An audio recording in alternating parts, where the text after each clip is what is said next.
Leadership is hard to define, and good leadership even harder. But if you can get people to follow you to the ends of the earth, you are a great leader. These are the words of Indira Nooyi, former CEO of PepsiCo. Now, everywhere you look, Indian women leaders are slowly but surely smashing the glass ceiling. From medicine to the armed forces to corporate India, women leaders are quietly but firmly making their mark in boardrooms across the country. But having said that, we are moving slowly. We could be moving a lot faster. The Economic Times has been the beacon for India Inc. and a knowledge partner for our readers. EconomicTimes.com engages with over 65 million readers every month, of which 30% are women. ETPrime is our business storytelling platform. It empowers decision makers with insights to succeed, but also evangelizes boardroom agendas such as women's leadership. The ETPrime Women Leadership Awards, currently in its second year, was designed to encourage and inspire women's participation in the workforce, to honor leadership, and to exemplify the spirit of enterprise, innovation, and excellence. We at ETPrime believe that a crisis should neither impede leadership nor the celebration of that leadership. Originally scheduled as an in-person glittering awards night in March 2020, this ceremony has since been curated as an online event in deference to social distancing norms and in the interest of health and safety of our attendees. What hasn't changed, however, is our unwavering commitment to the cause of inclusion, diversity, and women's leadership. Over the next 2 hours, we will honor journeys of both emerging leaders and seasoned achievers. We'll raise pertinent questions with thought-provoking discussions and felicitate the 14 winners of the ETPrime Women's Leadership Awards 2020. We wish to thank our partners, Accenture, our presenting sponsor, and Accord India, the knowledge partner, for partnering with ETPrime Women Leadership Awards for both editions of this program and for helping us grow from strength to strength. This year, we welcome HDFC Ergo. Thank you. Now, if you could pick just one word to describe the technology revolution of the 20th century, it would be this: innovation. Innovation is at the very heart of the modern world. From companies that seek to disrupt entire industries, to politicians looking for deeper engagement with citizens, to farmers looking to increase their yields, it's all about innovation, innovation, innovation. And yet, it's hard to pin down what exactly counts as innovation. Now, I spoke with 3 members of the jury of the ETPrime Women Leadership Awards to understand what innovation exactly means. Let's hear from Rekha Menon of Accenture, Samina Hamid of Cipla, and Kartik Reddy of Bloom Ventures.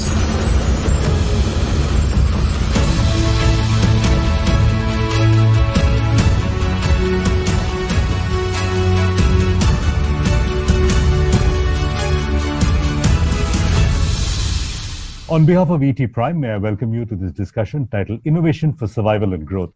The jury for the ETPrime Women Leadership Awards was comprised of 10 leaders chosen from across the spectrum of India Inc. We have with us today 3 members from the jury who will be joining me on this discussion.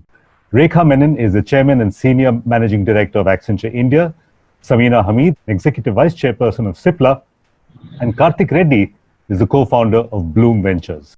Now about today's discussion. All right, Rekha, first question to you. In the current scenario, innovation is no longer a good to have, a good to do, but it's an absolute need to do activity for most organizations. And furthermore, initiatives such as Atmanirbhar and Vocal for Local are stressing on Indian innovation and not just innovation. Do you think this whole focus will fuel more local Indian innovation? Well, first let's start with that innovation is a continuous journey. So it's just not that something will suddenly happen and switch on and switch off.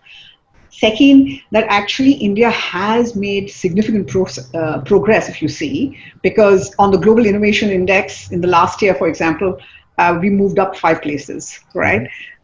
We have outperformed other Asian countries on the innovation relative to the level of economic development. And just talking about my industry, we have the 3rd largest number of technology startups in the world out of India. So it's not that innovation is not happening, innovation is happening. But at the same time, while India has the makings of innovation powerhouse, there needs to be both continuous investment and a lot of changes that need to happen to actually deliver on this potential. You know, for example, just take R&D. Our R&D spend is much lower than other Asian countries. The country that I was comparing us to, we are at abysmal 0.6% of GDP. When you compare it to, even take Korea, for example, to about 4.6% in Korea, right? And then there are many other innovation drivers, right? Because one, we have to change our own attitude towards failure. We have to transform learning. We have to have better ecosystem collaboration because it's very fragmented right now.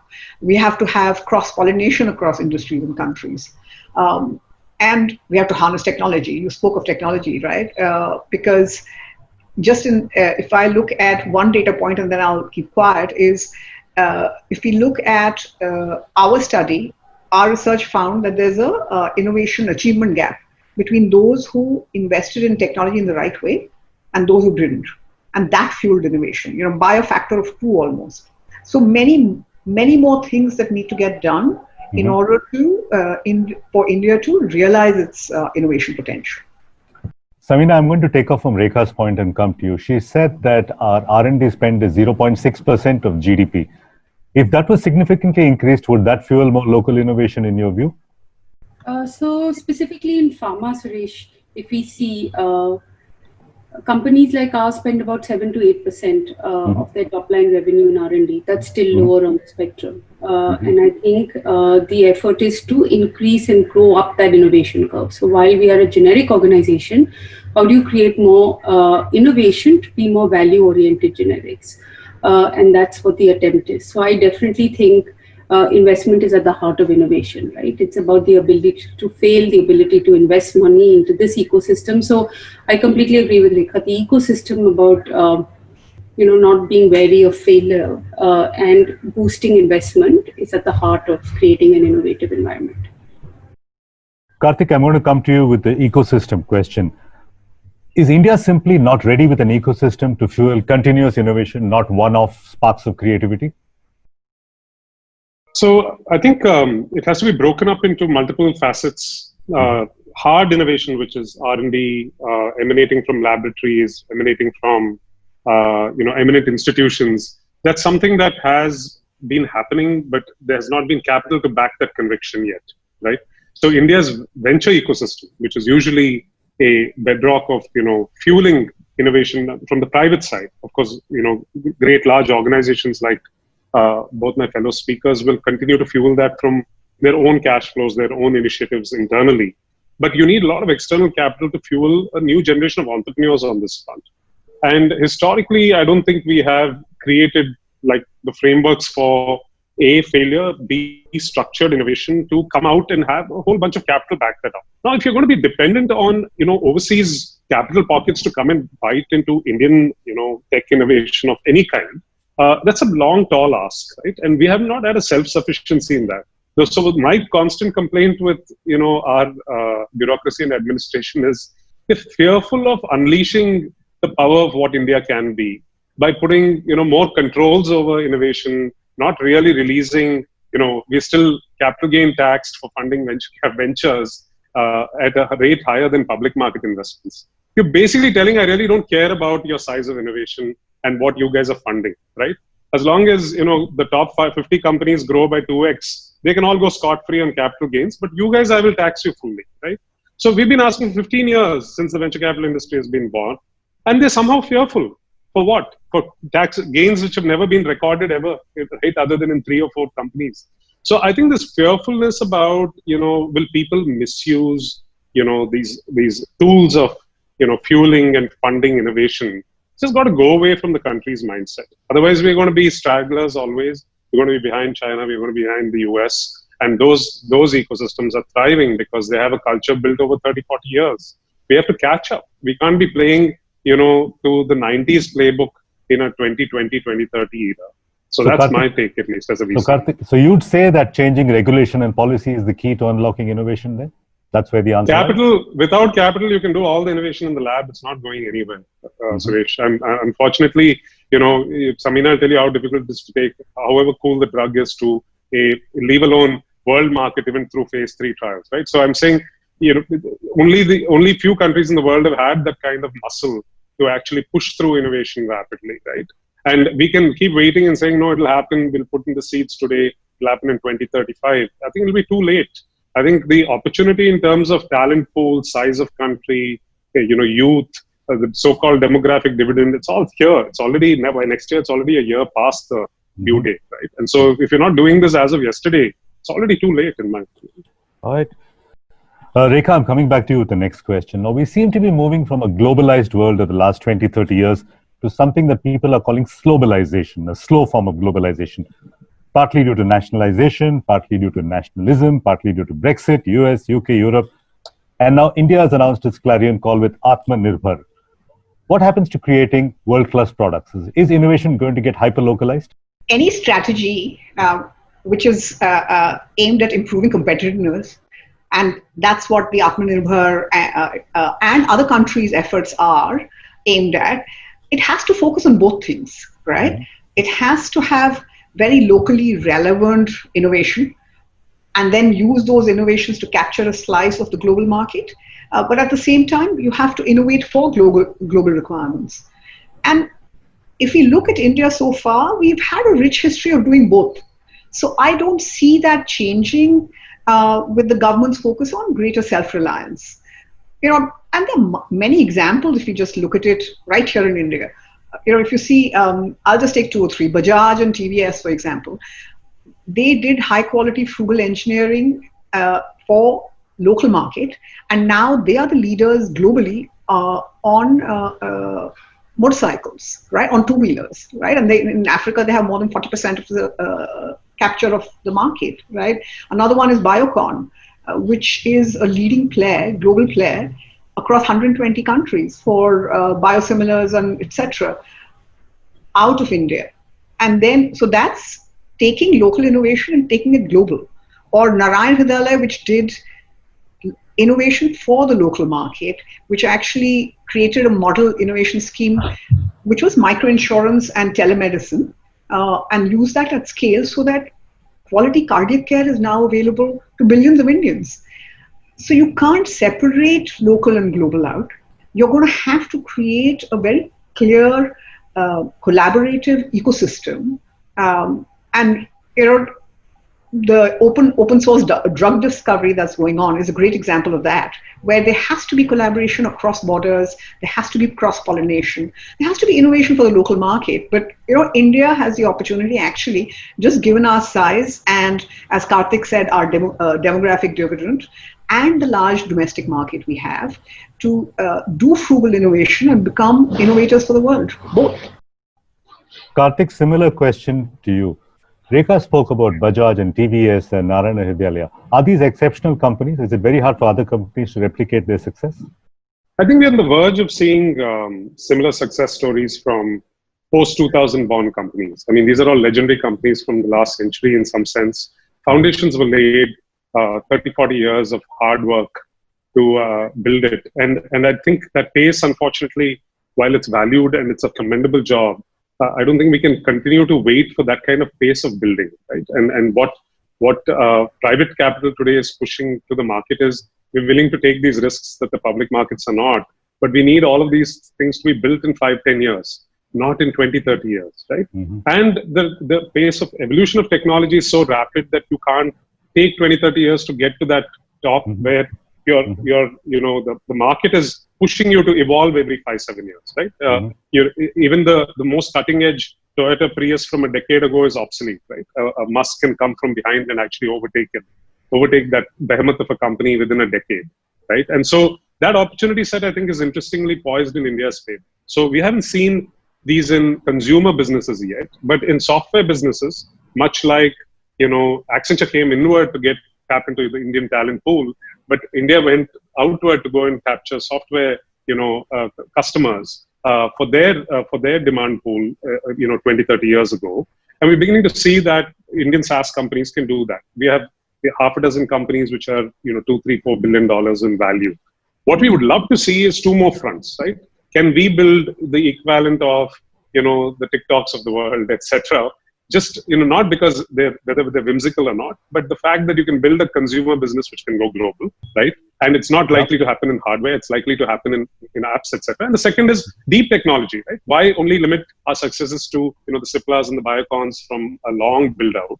We should see more of them. And we are beginning to see one of our top companies is in warehouse automation, and 70% of its revenue comes from the US. So I think, the idea that Rekha propagated is very appealing.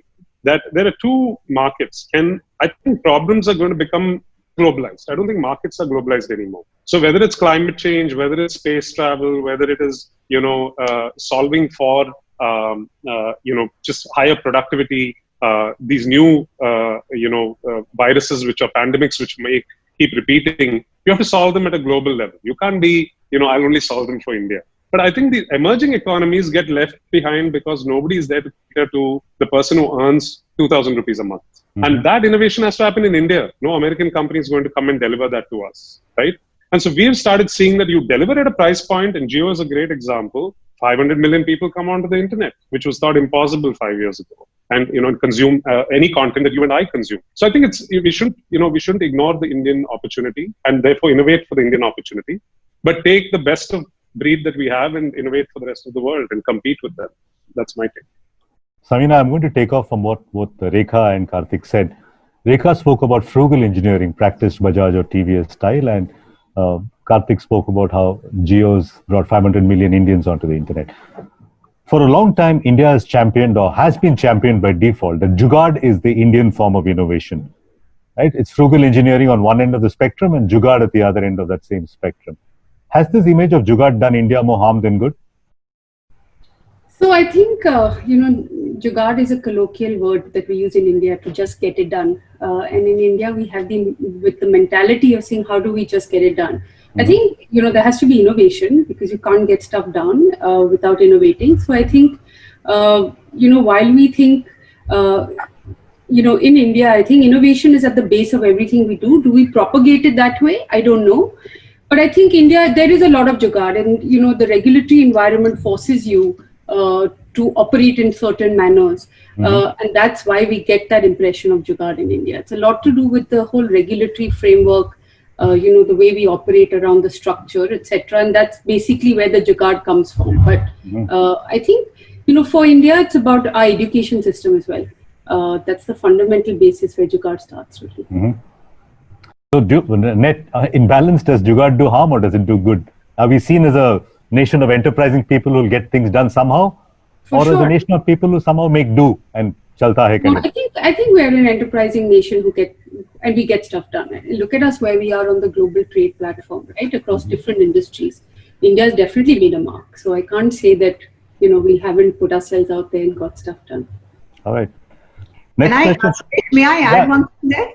Absolutely. On that question, if I look at, I was just thinking of what Kartik and Samina said, and two things. One, I have to respond to Kartik, who sort of said that Accenture came in just to look at the talent pool, and I have to correct him and say that India is the largest geography for Accenture globally, but second, our research lab here, which has a lot of investment in it, is only one of 3 in the world, and the number of patents we are filing out of India is huge and growing dramatically. So that's just to counter Kartik's point. But to add to Samina, when you say Jugaad, it's not a bad thing at all. If I see, just take ISRO for example. During they had to, of necessity, create and do products because there were controls that they couldn't bring in. They couldn't bring in import stuff from the US at that time. And as a result, now not only did they put us on the map, but they have been launching 300 satellites rather. So it works if harnessed right. All right, fair enough. Next question for all 3 of you. I'm going to start with you, Rekha. You work with a lot of organizations in your consulting life.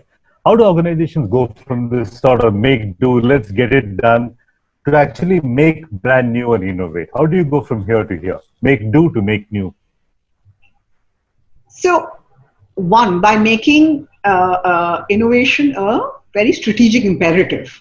That it's important for survival and growth. But before that, I want to add that we have to remember that innovation can be in many forms. So adapting or incremental innovation, as you said, doesn't, and done for the right reason, is very valuable. So it doesn't always have to be completely new, or it doesn't have to be disruptive innovation. So let's recognize that as a first one, that adapting or incremental innovation can be very valuable.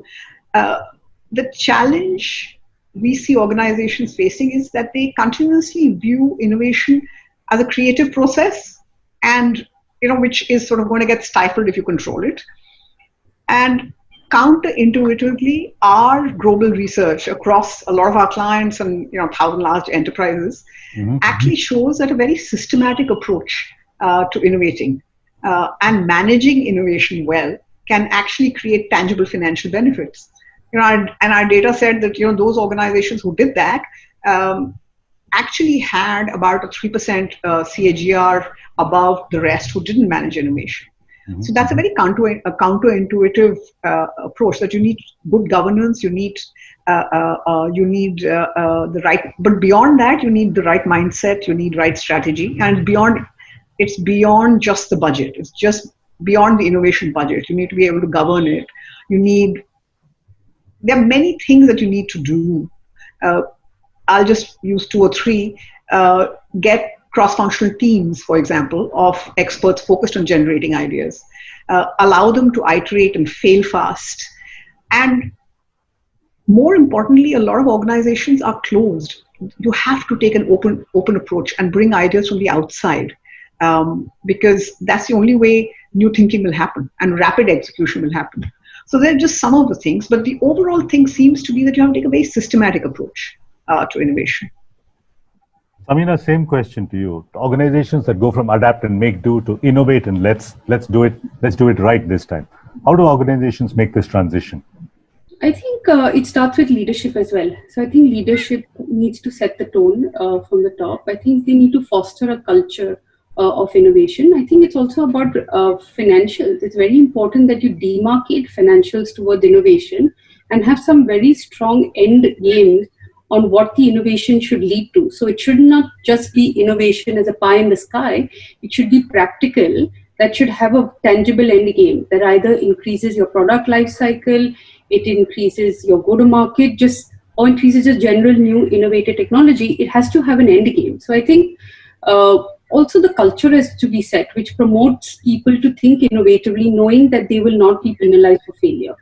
So at Cipla, we created this crowdsourcing platform called Innoventia, where we invited people on, and Kartik was part of that, to help us create this avenue of innovation. And where could we provide capital within the healthcare industries across different structures to see could we provide seed capital to help innovation flourish. And it was very, very successful. So I think a lot of it is about mindset as well.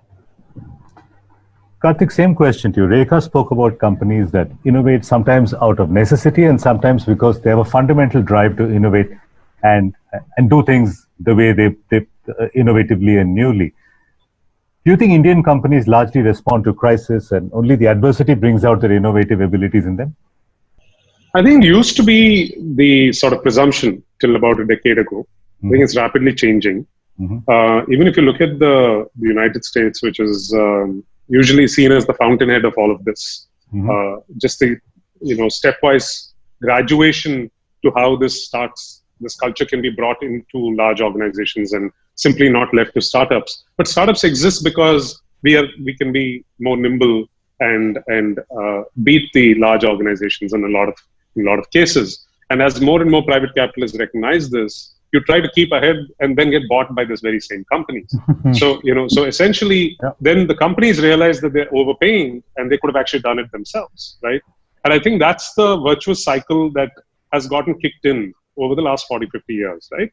And so I don't know about Accenture's track record, but I know at one point, IBM was at peak, IBM was buying 60, 70 companies a year. Cisco had bought 250 or so in over 2 decades. So essentially, where you're a little behind the curve and you're slow, and your core competency is sales or distribution or customer relationships, you want to add more innovation to it, whether it's buy or build. And then eventually, some visionary leader comes to the helm of these companies and says, enough is enough. Let's go and figure out how to build that culture ground up. But it's a slow moving, a behemoth in large companies to go and build that culture. But, whether it's Samina or Rekha, I'm sure much like them, there are more and more companies beginning to think about this in India. And we're beginning to see that. We're seeing whether that comes by, sometimes it's as simple as, hey, let me put $2 million into a company in a new technology which is adjacent to us and learn from that. And I think that's a great first step. I don't expect miracles from anyone. I think it has to start from small, strategic minority investments. It sometimes starts with fund investments like Unilever, a couple of Japanese companies, now a German company. They're all investors in our fund. I don't think they're trying to look to make financial returns. They're basically, they're trying to learn off our back and see what we've built. And then they end up investing in some of these companies, then they end up buying some of them, and then eventually say, hey, at least 50% of our innovation budget should be in-house. We should be building, and then build a culture towards that. So I think India has begun to see the first cycle of it. To Jio's credit, I think they should get credit for moving from a very, old-fashioned business to a very dramatically new age business, and India's most valuable startup in that space. And I think that's a playbook. Everybody looks for a leader and then starts saying, hey, how can we be better at this? In areas which are, and I think Bajaj is now invested in one of our two-wheeler micro-mobility startups. Same thing. You're trying to, buy into new business models, new innovation. And that's a great start, if you ask me. By the turn of the next decade, I don't think this will be a redundant question in India, is what I hope. All right. So, Rekha, here's the paradox that Kartik is talking about. Small startups are two people, three people sitting at home in a garage. They can be extremely nimble, extremely innovative. They have no egos. They can do whatever they want and disrupt the world. The large company, they become successful and they become a giant conglomerate, and now they no longer have that ability. And yet they want that smallness and that internal unit that can disrupt the entire organization. But the large organizations just come to work at 9 o'clock, wear a suit, wear a tie, behave yourself, don't wear shorts, don't fool around in the afternoon. How can companies be both large for scale and small enough to innovate at the same time? I'll go back to the answer I was saying, by actually saying, this is a strategic imperative for me. And as Samina said, it starts at the top. I'm going to set a budget aside for it. And I may never see any returns from that. I'm going to have, to the point I was making, a clear governance structure. In our case, we set up an innovation architecture, a very clear innovation architecture, and say, we're going to research, we're going to rapidly prototype in our liquid studios, we're going to go out and look at other startups and bring them in critical areas and learn from them. We're going to let our people experiment in key areas and let them fail if they have to and take those ideas. And that's the only way you do it.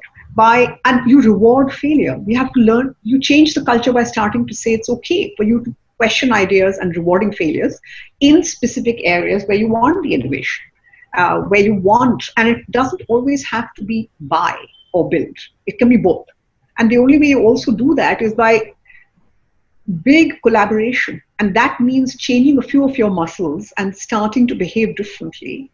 That means you're now collaborating sometimes with your clients, you're collaborating with startups and sharing information and ideas, which you would have never done before as a large organization. But that's the only way new ideas will come and new ways of working will happen. Samina, where do you stand on buy versus build? Should you build an innovation lab inside your parent organization, or let the parent organization stick to its core competence and let small, young, disruptive companies innovate and buy them out later? So I think it's a combination, Suresh, and I think it's somewhere in the middle. I totally believe in buy as well, because if someone is up the curve, why not accelerate your journey? I don't think everything you do in an organization has to be self-taught. I think you can acquire. So, there's a very interesting term I've been hearing called acqui-hiring. It's how do you acquire talent by acquiring a company. So the question is, there are a lot of small startups that are doing excellent work. They just need an ecosystem. And that ecosystem could be leadership, it could be capital, it could be just an environment in which they can test and fail. And I think, I'm all for buying, because I just think that innovation needs acceleration. You can innovate over 10 years. But then, like Kartik mentioned, you become obsolete. So if there is talent and capability that exists outside, I would totally buy. And in some cases, obviously, building bottom up, if that's your core competency, then I would say, yeah. But otherwise, I'm all about bring them in, create a little satellite that is allowed to flourish and operate, and then doesn't get bulldozed by this large organization and, the methodology and madness that you have in big, very structured organizations. So it's about insulating them and then somehow bringing the ecosystems to merge. I think that could be exciting. Kartik, one of the key components of building an innovation ecosystem clearly is failure tolerance. I think you've spoken about it and so have the other panelists. In India, we have very little failure tolerance, right? From our children failing their school tests to business people whose companies fail. Failures are treated as outcasts and people who should not be trusted. We don't have the equivalent of a Chapter 11. Whereas in other countries, the US, a failed entrepreneur is usually somebody that venture capitalists look for and say, okay, he or she has tried once, failed. Let's try and give them money again and see if they succeed second time around. Yeah. Will India ever be failure tolerant? I think it's a culture that will take its own cycles. Venture capital cycles, as sexy and exciting as they sound, are painfully slow, right? Mm-hmm. I haven't seen a dollar back as upside for myself after 10 years, right? It takes a full 10 years to see each cycle play out. And so when we ask, I think it's beginning, it was always there about 7-8 years ago. You started saying this is inevitable. If you're building a venture ecosystem, you are going to see failures. And unless you learn to accept them, and as you rightly said, celebrate them in its own curious way, because they're a phenomenal talent pool. Whether for a large corporate which says, okay, you didn't work out, I'll acquire you, or whether it's a large startup which acquires you, or whether you're a repeat founder and they say, hey, gosh, this guy's already done 4 years of learning. This time it's not going to be on my tab. I should bet on this person, guy or girl, and they will be off to the races within a year because they've learned the lessons for 5 years. So I think that, as you rightly said, the virtues of failure have not been understood historically until there was a systematic set of capital which is able to take this risk. Again, this is why, however fast we move, we will always be a little behind the more evolved markets because they're on cycle 7 or 8 right now in the US. We're in just beginning cycle 3, right? So we're very, very far away from, catching up to them. But most importantly, I think, the reason, why we don't, at our level and at the company level, and our company is going to public, the reason we still don't have as much capital backing venture capital in India, it still comes from offshore, is because the capital still doesn't believe what I just said. So you're absolutely right. Even after 15 years of the VC ecosystem, I don't know if you know this, but 95% of the capital is not Indian. Yeah. Right. No Flipkart, no SaaS business. My capital now, I used to be 100% Indian in a 100 crore fund. Now in my new 750 crore fund, I don't have more than 20% Indian money.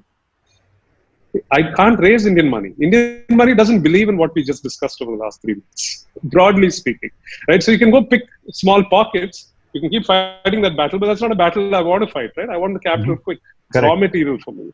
So I want to place an order and get the raw material. I don't want to be running around the world 4 years to get raw material for my business. And so I think it'll evolve, but it's a much slower pace. It's a much slower pace than we would like. I think it'll happen.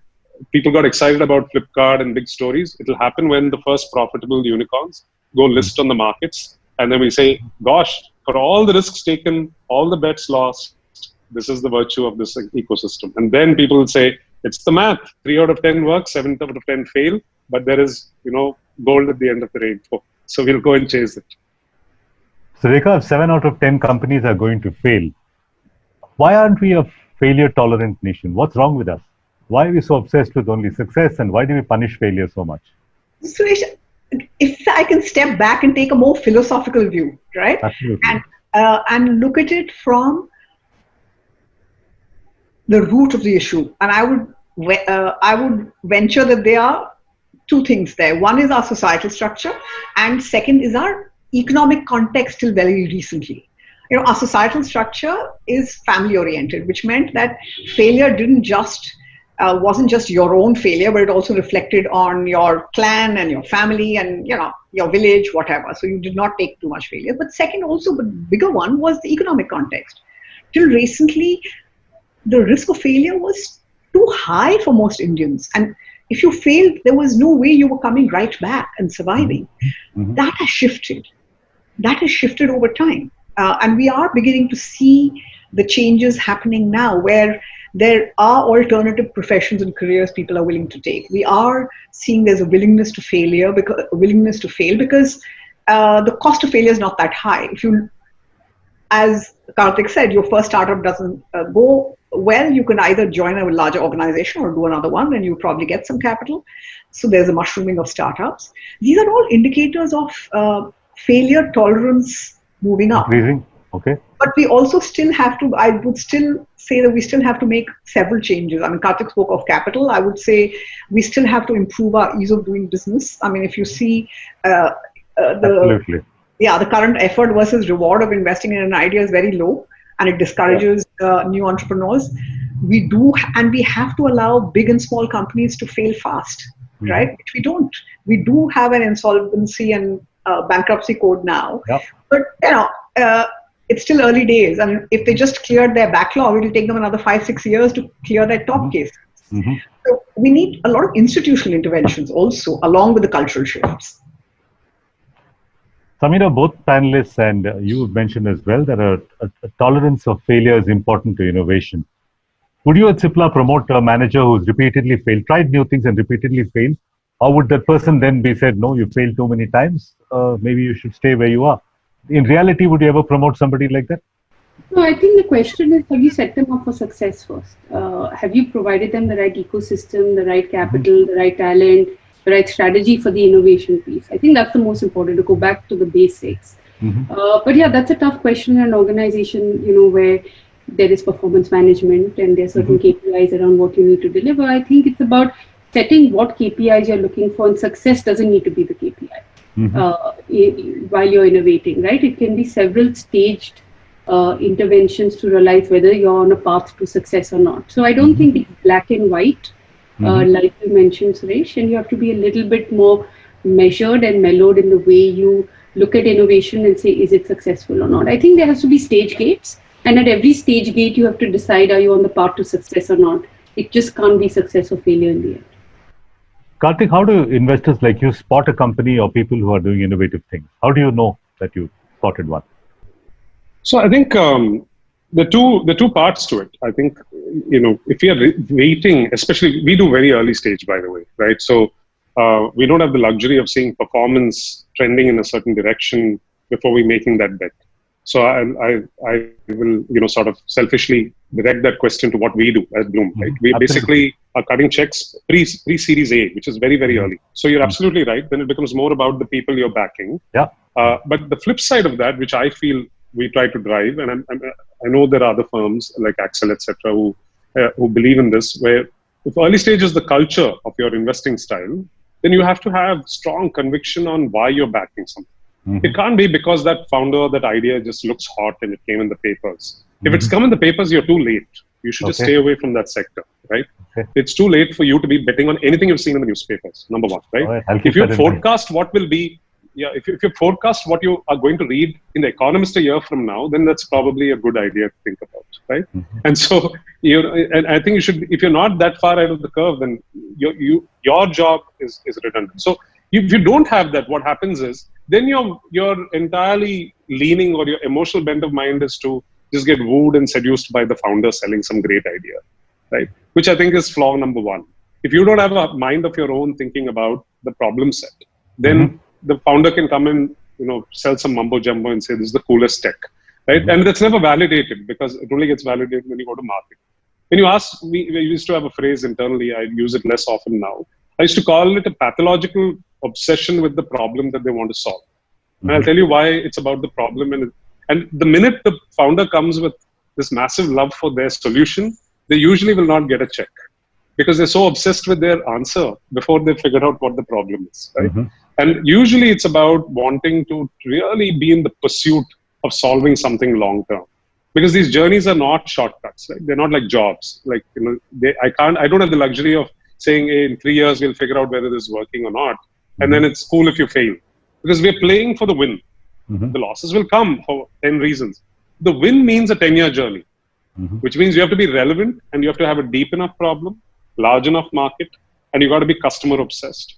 Whether that's a molecule that you're trying to discover, whether that's a software you're trying to write, or whether that's a behavioral, change in consumers that you're trying to build, right? Whether that may be food delivery or whether that may be e-commerce or education, right? And we've seen the founders are truly, truly obsessed about solving the problem. And invariably, across good or bad companies, no company's product or business model looks anywhere close to what they pitched us within 24 months of us giving the money. So which basically shows you that if you were not obsessed about it, you would have built the wrong product. And that's what we're looking for a lot. Rekha, you spoke about Accenture's innovation lab. How do you manage internal innovation at Accenture? How do you deal with success and how do you deal with failure? You spoke about the number of patents that you have as well. And so innovation is not just in the lab. I was using that as an example, right? We built an innovation DNA across the company, and it wasn't easy, right? We had to change the way we worked. We had to relook at what we were doing, which meant, as you said, that how do we reward and punish failure? We had to change our own thinking on that and allow people to fail. We had to make sure that there were pockets where people could experiment and fail fast. So it's easier to fail fast. I don't want you to bet the big farm and take the company down, but at the same time, I want you to be able to experiment. And remember that innovation doesn't, just as I said, doesn't have to be one big bang, complete change. It can be incremental changes, which either make us more efficient or change, improve the lives of our clients or help them find very different solutions.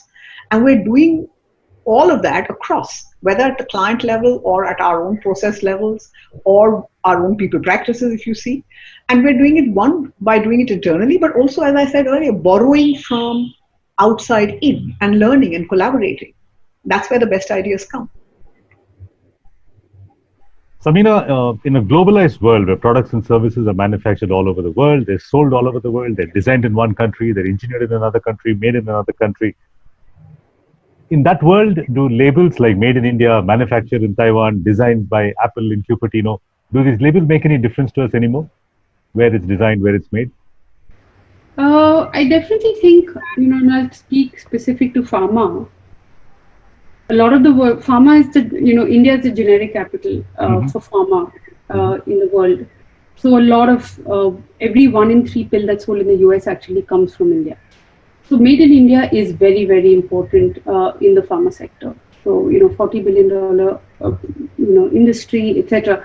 So I think, but made in India also sometimes comes with the connotation of not being high quality. And that's something that we've constantly battled with, and in pharma, we've proved that made in India is made of high quality. But I think across various industries, there is a bias that not necessarily India is of the highest quality. So that's, I think, something where the label could, kind of be counterintuitive.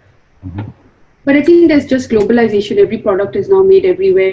APIs come from China. Their, finished formulations come from India. I think the world has become extremely nimble and global. So I don't think tag labels make that much of a difference, but it's all about the quality connotation. I think that's important. Kartik, without getting into the politics of it, the economic theory of comparative advantage tells us that each country and each region is best off making what they're good at and leaving the rest to the others, right? And for India to try to make everything itself, or any country to try to make everything itself, is simply going to be an impossible task. In such a world, what does made in India or made for India or designed in India mean? Yeah, as you said, I think if you leave the geopolitics aside, I think the pandemic, escalation of this thought has been there for some time, right? So the idea of made in India has been a clarion call a few times by one political party or the other. I think the positive lens through which that has to be seen is you eventually have to build more jobs in this country, right? You have to employ people, or you can't ship out like most of this country to other parts of the world beyond a point, right? How much immigrant labor can you ship out? But if you have to create those jobs, will they be in the service industry? Will they be in the manufacturing industry? Will they be in the technology industry? That, to me, should be the fundamental driver of that clarion call, if you ask me, right?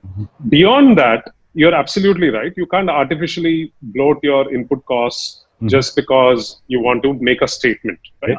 Yeah, what it does do is, again, if you feel these are of strategic importance in the future, if you say technology or hardware or chip making or pharmaceuticals or, mobile, anything related to mobile components or electric vehicles. If you think these are strategically long-term industries, then you can create incentives and build that base in India because you believe that this will service a 30-year, 40-year cycle, many generations of workers, employability, and clearly market number 1, 2, 3 position globally. But that kind of strategic thinking, I've heard a lot of it, but I've not seen, again, the actions to be able to win that battle soon enough. There's no point saying it and then telling it's 2027. The market's gone, right? Again, you've lost that competitive advantage. So I think if you can bridge that, I don't find a problem doing that with future-looking industries. Going backward and saying, let's go recreate supply chains for something which is a mature industry just feels like, naive and a waste of effort and time. All right. Cleverly sidestepping the politics. Yes, Rekha, over to you. Yeah, I was going to add to that I absolutely agree. No country can do everything for everybody. Cannot be done. Cannot be done. Let's strategically pick a few bets where we have a natural advantage, either because of our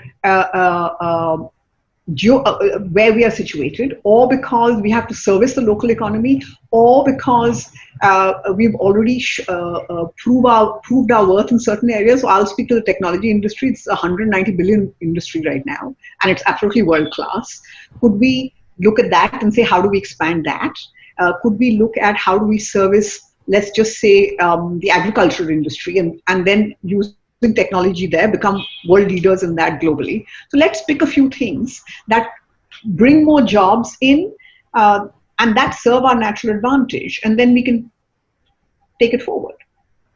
All right, I'm coming to my last couple of questions. Samina, semi-final question to you.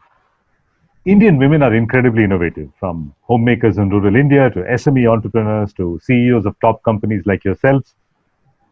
As a society, what can we do to foster, incubate, empower this sense of innovativeness and entrepreneurship in Indian women?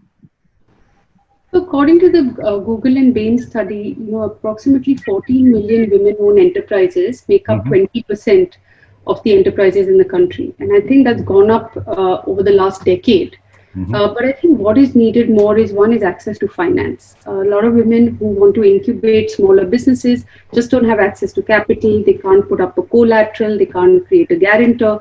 So is there an ecosystem that can specifically be created for them? I think that's one. I think continuous education. A lot of them have a problem with their education, just having basic education. They are unable to go, the last mile. Just continue skill development. I think that's important. I think mentoring is extremely important for women. And I see a lot of women today going out and mentoring other women and, doing lots of stuff in the social segment. And I think that's equally important. So capability development and mentorship to me is very, very important. And I think just making sure that women have enough networks that they can access, both formal as well as informal, where they can go and seek advice. There are a lot of startup forums that are created just for women. So I think it's about creating that right ecosystem, and I think that can fuel a lot of innovation and drive. I'm going to let Kartik have the final word. Kartik, working Can I add on the women thing, please? Absolutely, please do. Two more things. To what, just as an add-on to what Samina said, and I agree completely with what you're saying, is two more things. One, I would say that organizations themselves, she talked about entrepreneurs, I'll talk about companies, and I'd say organizations themselves need to take a stand and be very clear that they're going to provide a level playing field for women. I mean, at Accenture, once we publicly stated a goal saying, we'll be 50-50 by 2025, and that means right across from top to bottom. Because it was a publicly held goal and driven by the leadership, we all started working towards it. And the numbers are there to show, right? So it takes work.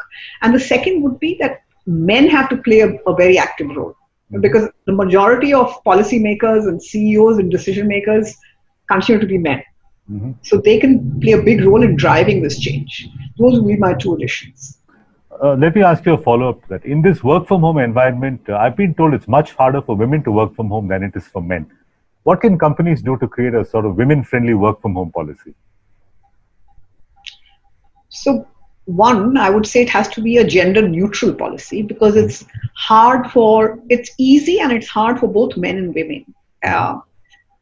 One, because you no longer have, you're working in environments which were your home.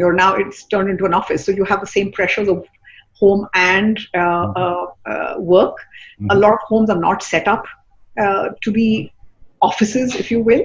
Connectivity issues, you still have to do parental care, you have to look after the elderly, do whatever has to be done. Having said that, women then are feeling a higher burden because of our cultural norms. Most of the women then are finding that they have to work from home and do the work of home simultaneously, right? And therefore, organizations have to, and we're doing that, making sure we're doing a lot of not just communication, but mental wellness sessions. We're doing camps for people with, virtual camps, etc., to help people understand and cope with the situation, because it's both positive. It gets you to be productive. It gets you to have flexible hours. But one also has to be able to draw the boundaries. All right. So Kartik, I'm going to let you have the last word. If I gave you $1 billion, all Indian money, don't worry, and you have to invest in 3 or 4 sectors, and I want to create, your task is to create an innovation ecosystem in 10 years. What sectors would you spend that money in? Definitely. So, I mean, it's an easy answer because, we've been working in the last 2-3 years in sort of catering to what can actually shift the needle for the next 400-500 million people who have suddenly come online. And how do you enable that? So I think the broad spectrum of education and skilling, right? I don't think without that there's a starting point. You can keep tom-tomming everything else, but if you don't give a level playing field for, the poorest of poor child sitting in some village, and that I think can only be enabled by technology. So for me, technology is kind of like my magic wand, right, in my head. And so if I believe that anything that you want to solve with scale in this country has got to be driven on the foundation of technology. Otherwise, it doesn't scale well enough. You can keep trying to capacity build with NGOs, etc. It'll take another 30 years. If you're asking me 10 years, it's healthcare, it's education and skilling, it's agriculture as my 3 big bets. And for enabling that, for what points Samina raised around empowering these women, you have to be able to provide capital. And so there have to be more fluid ways of capital flows. You can't have banks and you can't have physical, MFIs have reached their peak. I think we just have to get more innovative on financial services. So what stitches all this together is financial services. And I think there's still, believe it or not, boatloads of innovation to go on all of those 4. All right. On that positive note, I'm going to end this discussion. Rekha Menon, Samina Hamid, and Kartik Reddy, thank you very much for joining this discussion. And thank you for watching this discussion on ETPrime. Thanks for being a great host, Suresh. Thanks. Thank you. Thank you. Thank you. Now, innovation is all fine and dandy, but innovation requires the ability to take risk.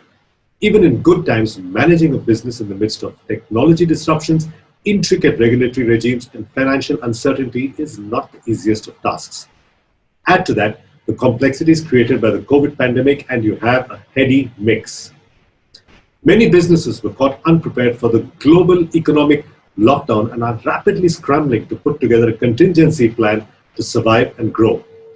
In a session powered by HDFC Ergo, I spoke to Mallika Srinivasan of TAFE, Gautam Sinha of Times Internet, and A. Balasubramanian of Aditya Birla Sun Life to understand how CEOs should create a risk management framework.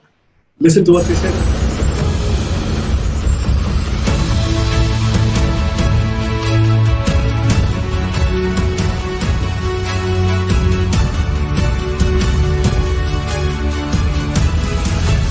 On behalf of ETPrime, welcome to this panel discussion. Today, we're going to be talking about managing risk, and my panelists are Mallika Srinivasan, Chairman and Managing Director, TAFE, Gautam Sinha, CEO, Times Internet Limited, and A. Balasubramanian, MD and CEO, Aditya Birla Sun Life. Classically, CXOs spent their time managing a few major types of risks: market risk, technology risk, security risk, and business model risk, of course. Today, we are staring at a brand new type of risk, and this is called business continuity risk. Many businesses were caught unprepared for this kind of global economic lockdown and are rapidly scrambling to put together a contingency plan to survive this current phase. Today's discussion is an attempt to understand what kind of risks the COVID-19 pandemic and lockdown has created for businesses and how to manage those risks. So let's start with the first question. Mallika Srinivasan, I'm going to come to you first. In the current pandemic scenario, what is a good, effective risk assessment framework for a CEO? How should you look at risk? Let me maybe just respond to that by stepping back for a moment to say what is essential part of a CEO's role. The CEO plays a very important role in bringing the outside to the inside. And I think as he assesses, be it markets, technology, customers, geopolitical situations, it's a very intrinsic part of his responsibility to assess the risks and plan for some countermeasures that will mitigate the risk. So and there are a number of different types of risks, and most of us, I think, have learned, if I can put broadly the risks into three categories in terms of operational risks, strategic risks, and major external shocks to the system. I think a fair amount of companies, a good number of companies, have learned to manage both the operational risks and the good ones, the strategic risks as well, through a very systematic risk assessment and planning format. But I think what we are facing today is a completely different situation. It's a bolt from the blue, a truly black swan, if you may call it that. And not only is the type of risk completely unknown, I think its contours are completely unfamiliar, and we don't know. We don't know which way it's going to go. So I think the response that we have to put in place when we are faced with a shock like this to the system is vastly different from what we would do in terms of risk management during our normal course of business. Bala, let me come to you with the second question. You work in the financial services sector. In your organization, how do you plan for a risk like what Mallika said, a black swan event? How do you plan for a risk like this? Interesting, when the whole event occurred, and the first and foremost was is to ensure the operation continue. We deal with money. We have to ensure that the people who deal with us are ensured they get their money if they want the money. At the same time, they are being answered if they have any query with respect to their own money, and so on and so forth. Therefore, ensuring the business continues by making employees work from home very smoothly. I think that became actually the highest priority. In fact, actually started preparing ourselves. The moment China broke out happened in the month of November, we started preparing that how to make people work from home. So moving the entire office and making the whole operation with handling about money in tons and crores on a daily basis in terms of gross volume has to go very smooth. We can't afford to have a single error which can actually put the whole system into a risk. So that's something which came as a priority. And second is with respect to managing the money especially, we need to ensure that we don't meet with any accident, especially when already people are coping with how to manage an accident. Therefore, we don't have any accident in the portfolio, which again comes in form of some bit of conservative. So you actually take some bit of a trade-off. During this period, what kind of risk you want to take, what kind of risk you don't want to take. And then comes the trade-off in respect to the construction of portfolio. At the end of the day, any portfolio is being constructed has an impact on the investors' sentiment and the financial market in general. So that's something which again from the portfolio point of view. Third, from the point of view of employee safety, I think again is something which is widely of course talked about. I think this goes without saying no doubt. But again, employee safety is something just ensure that you create a backend in a form of today this period of especially in COVID, and most people do struggle as to how to manage actually the stress they go through. Therefore, some bit of HR related policies which ensure that at a given call, you are able to actually reach out to the people. On a given call, they are able to reach out to the people who can actually help them. And that again is related to the employees. So three ways. One is of course operation related risk. Second is the portfolio. And third is the employees. And all the three together is something which I think came as a focus area. Last but not the least, how well you actually stay committed in terms of communicating what is being happening and how we are handling things. That itself became actually one other part of the risk mitigation metrics in the form of communication. Communication goes from HR on a regular basis. Communication goes from a CEO. So one of the things, of course, we discovered, I think the frequent communication actually is the most invited during this period. Rather than you do a communication which once in a month and once in a quarter or once in a year, it completely got changed that more frequent communication is more welcome from the point of giving a soothing, especially time where people deal with a lot of unknowns for which you don't have an answer. The only way we can do is actually have a soothing dialogues and discussion. All right, so Black Swan event, soothing communication.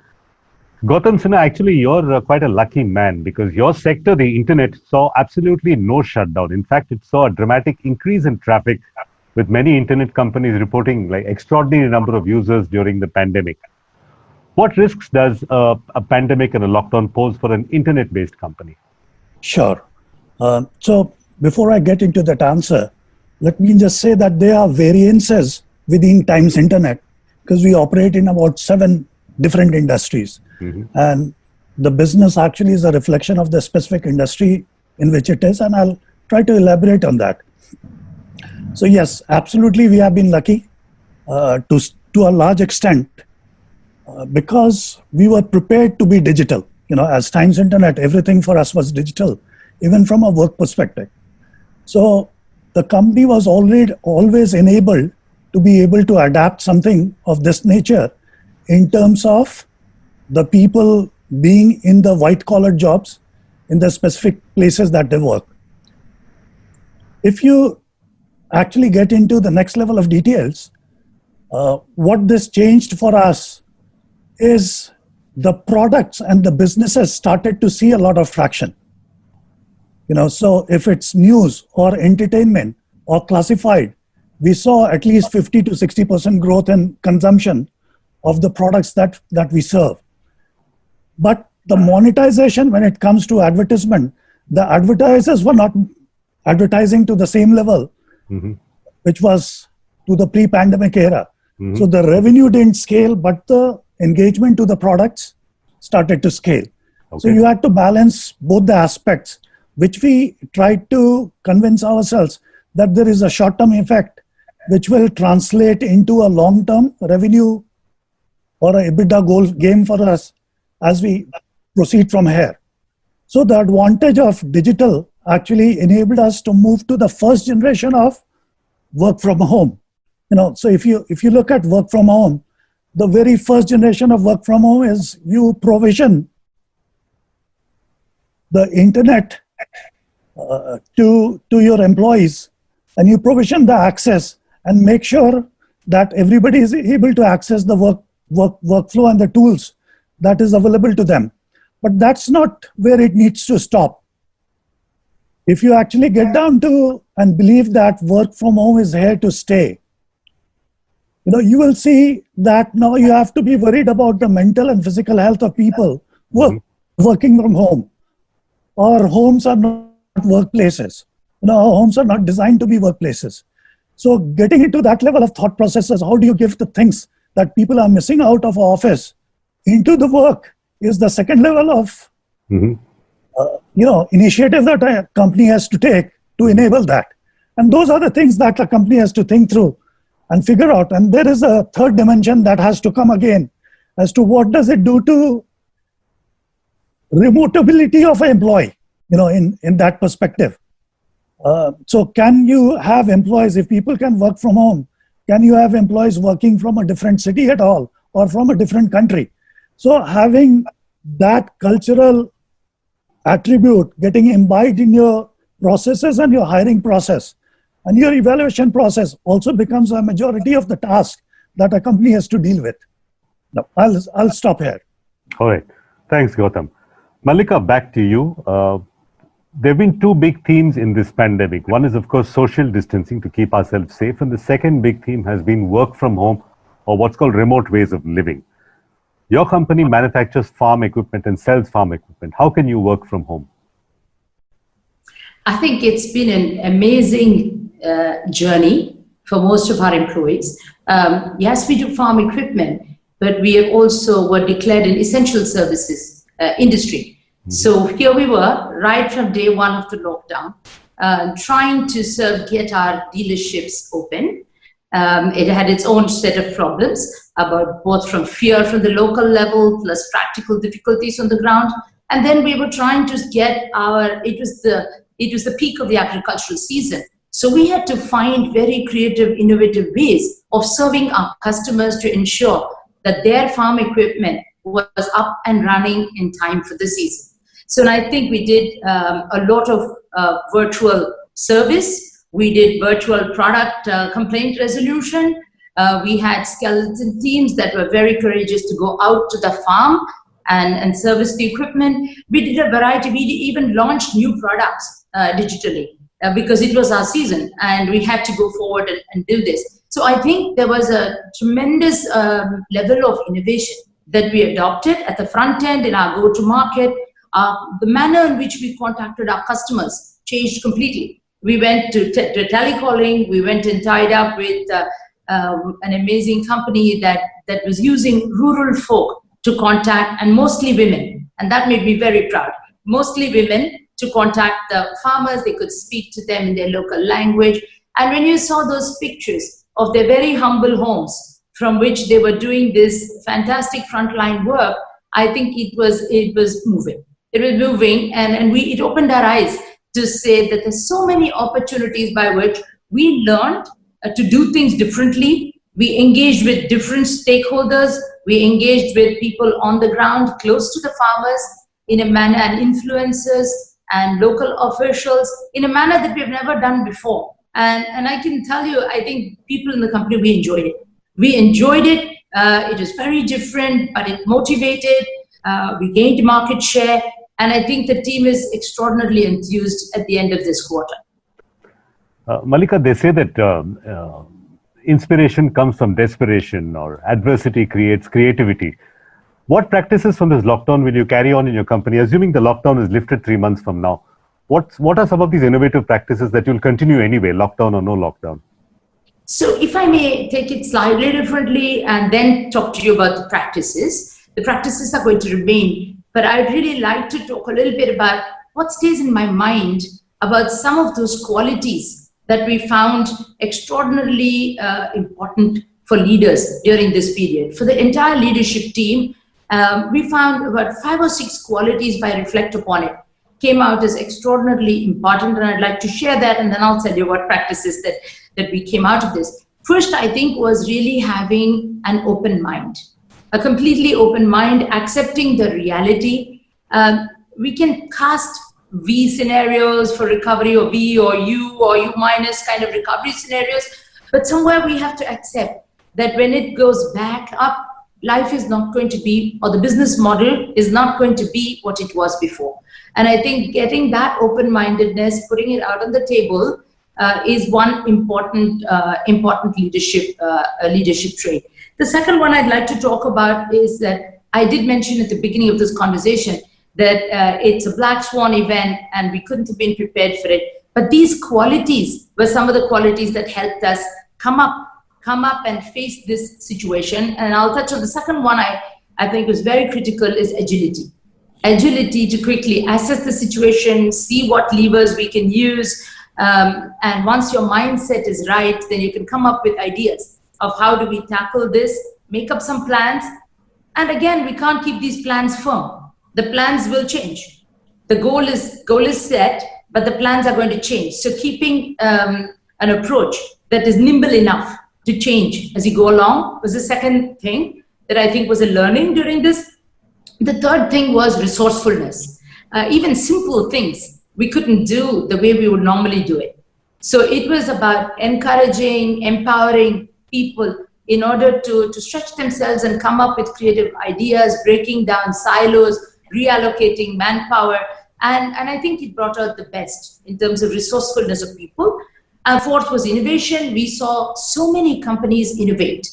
They changed products because a pandemic like this brings out sharp changes in customer buying. And I think we heard one of the speakers talk about that in terms of customer preferences, in terms of buying patterns. And we saw people come out with very innovative products. The FMCG industry, we saw a lot of innovation. The way our own go-to-market in farm machinery, we went very differently. So innovation and quick response was another, I think, factor that I'd like to stress. And again, it's almost like somewhere it was a warlike situation. And therefore, the decisiveness that is required during a warlike situation was required from our leadership. It was not about you couldn't fall prey to groupthink. You had to look at the details. You had to do that, but also be decisive. And finally, as Palla said, communication. Communication with all our stakeholders. Communication with our supply partners, with our dealers, with our bankers, supply with our employees, painting a vision of where we were going. And then communicate, because emotions are running high. Emotions are running high at this point, and recognizing that emotions are running high, it was about painting a picture. So these were some of the qualities that we found extraordinarily useful that led to the changes in the practices. And there are a number of things. I think the cost base that we found came sharply down in the first quarter. I think it came more sharply down than we even imagined. And travel cost was not the only reason. But I think the manner in which we went about doing innovative ways of service, attending to quality problems, solving supply chain disruptions while working from home, all of this brought down the costs significantly. It showed us, and I think to me this has been a very important learning that the organization must attempt to institutionalize, is that we can do so much more for so little. So with very limited resources, we went forward, and I think that's a very critical learning. I don't think we would allow our cost base to go back to where it was. So that's a very critical learning, work from home, and the potential it offers in terms of diversity of people, of talent, and in the context of women, I will say it has opened our eyes to the many more opportunities where we can use women. So the diversity of talent that we can employ would probably be another learning. And thirdly, imagine creativity is the limit in terms of what you can do with limited resources, and continuing to foster that culture of innovation within the company would be a third learning. All right, excellent. So open-mindedness, agility, resourcefulness, innovation, decisiveness, and communication. Those are some of the leadership qualities that Mallika spoke about. Gautam Sinha, working from home obviously is a double-edged sword. On one hand, there's no more commuting. There's no more need to dress formally. All the other trappings of traveling to work are not there. But it's a double-edged sword. Our homes are not made for work. I've turned my living room into a makeshift television studio using improvised lights. And I'm sitting in front of my computer for 8 to 10 hours a day now, staring at a screen. This is going to obviously create a fair amount of stress in employees whose homes are not made. As a leader, what do you do about this kind of stress that's being created? If you look at the situation today, it all came to the home almost instantly. So it's not just you working from home, it's the children, the entire family. And there are probably 4 or 5 Zoom calls happening at the same time, Now, if you see the first generation of work from home, people are sitting out of their couches, lounging around and still trying to take the call. They don't have the ergonomics of the workplace, So in the long run, and if you are actually sitting for 8-10 hours, it's going to hurt. It's going to hurt you physically, and it's going to hurt you mentally, because now you are socially isolated to the team that you are working with. Now, as you move from the first generation of work from home to the second generation, these become very important for you to at least start accepting and then trying to solve for it. As to how do you solve for your long-term health, both physical and mental, for the employees and the teams that are working this distance. So you have to start right from the hiring process to onboarding and figuring what are the infrastructure elements that are required to be able to cope with it.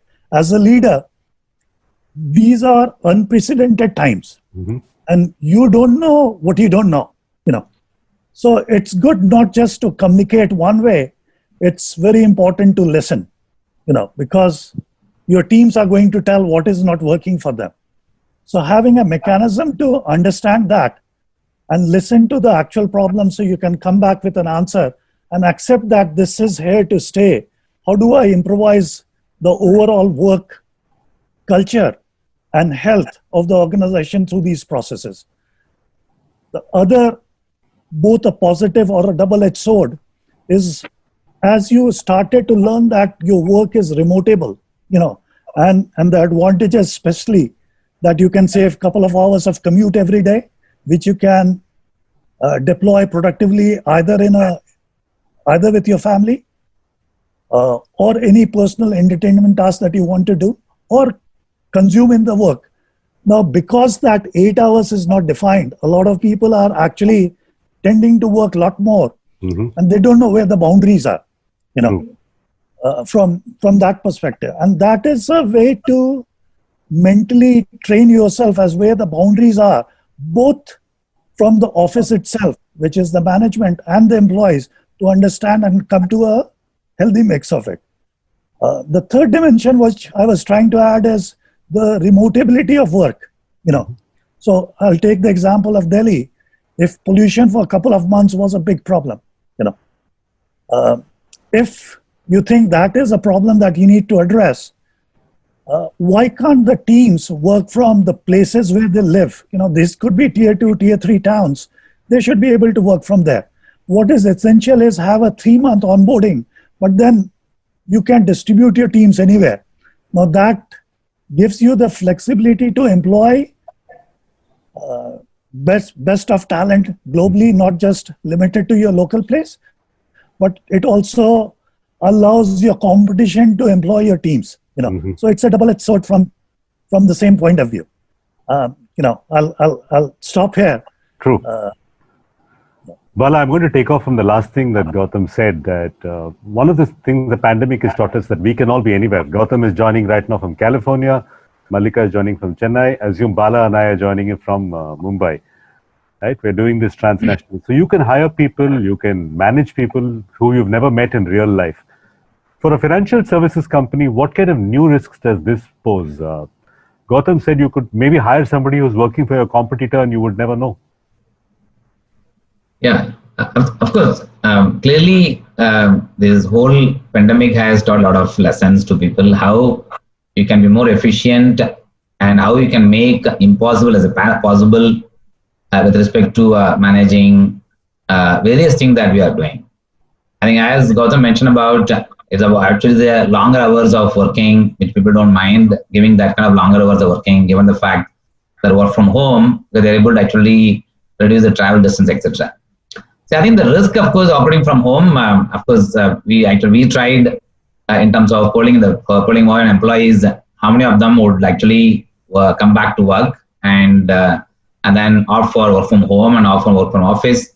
I had a 30% kind of ratio. 30% of the people said they'll work from home, 30% of people said work from office and home, 30% of people said they'll come to office.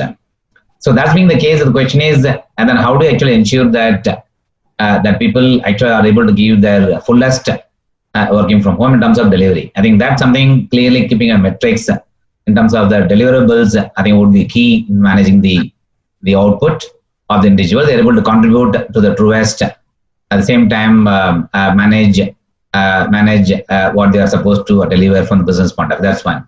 Second, from financial risk point of view, we deal with money. When we deal with money, of course, this is the time where most of the time that in the financial risk business, we always cite the reason as compliance, regulatory, and these are some of the things will come in the way of doing many things. In the last 2 months period or 3 months period, we have found many ways and means we can actually operate within the same framework of regulation, which otherwise would have actually stopped in not doing many things in the past. Now it actually is allowing you to do because of the pandemic, and at the same time ensure that you are well within the regulations. So sometimes we all take that kind of call. It's a black and white kind of calls we take, and we don't do certain things.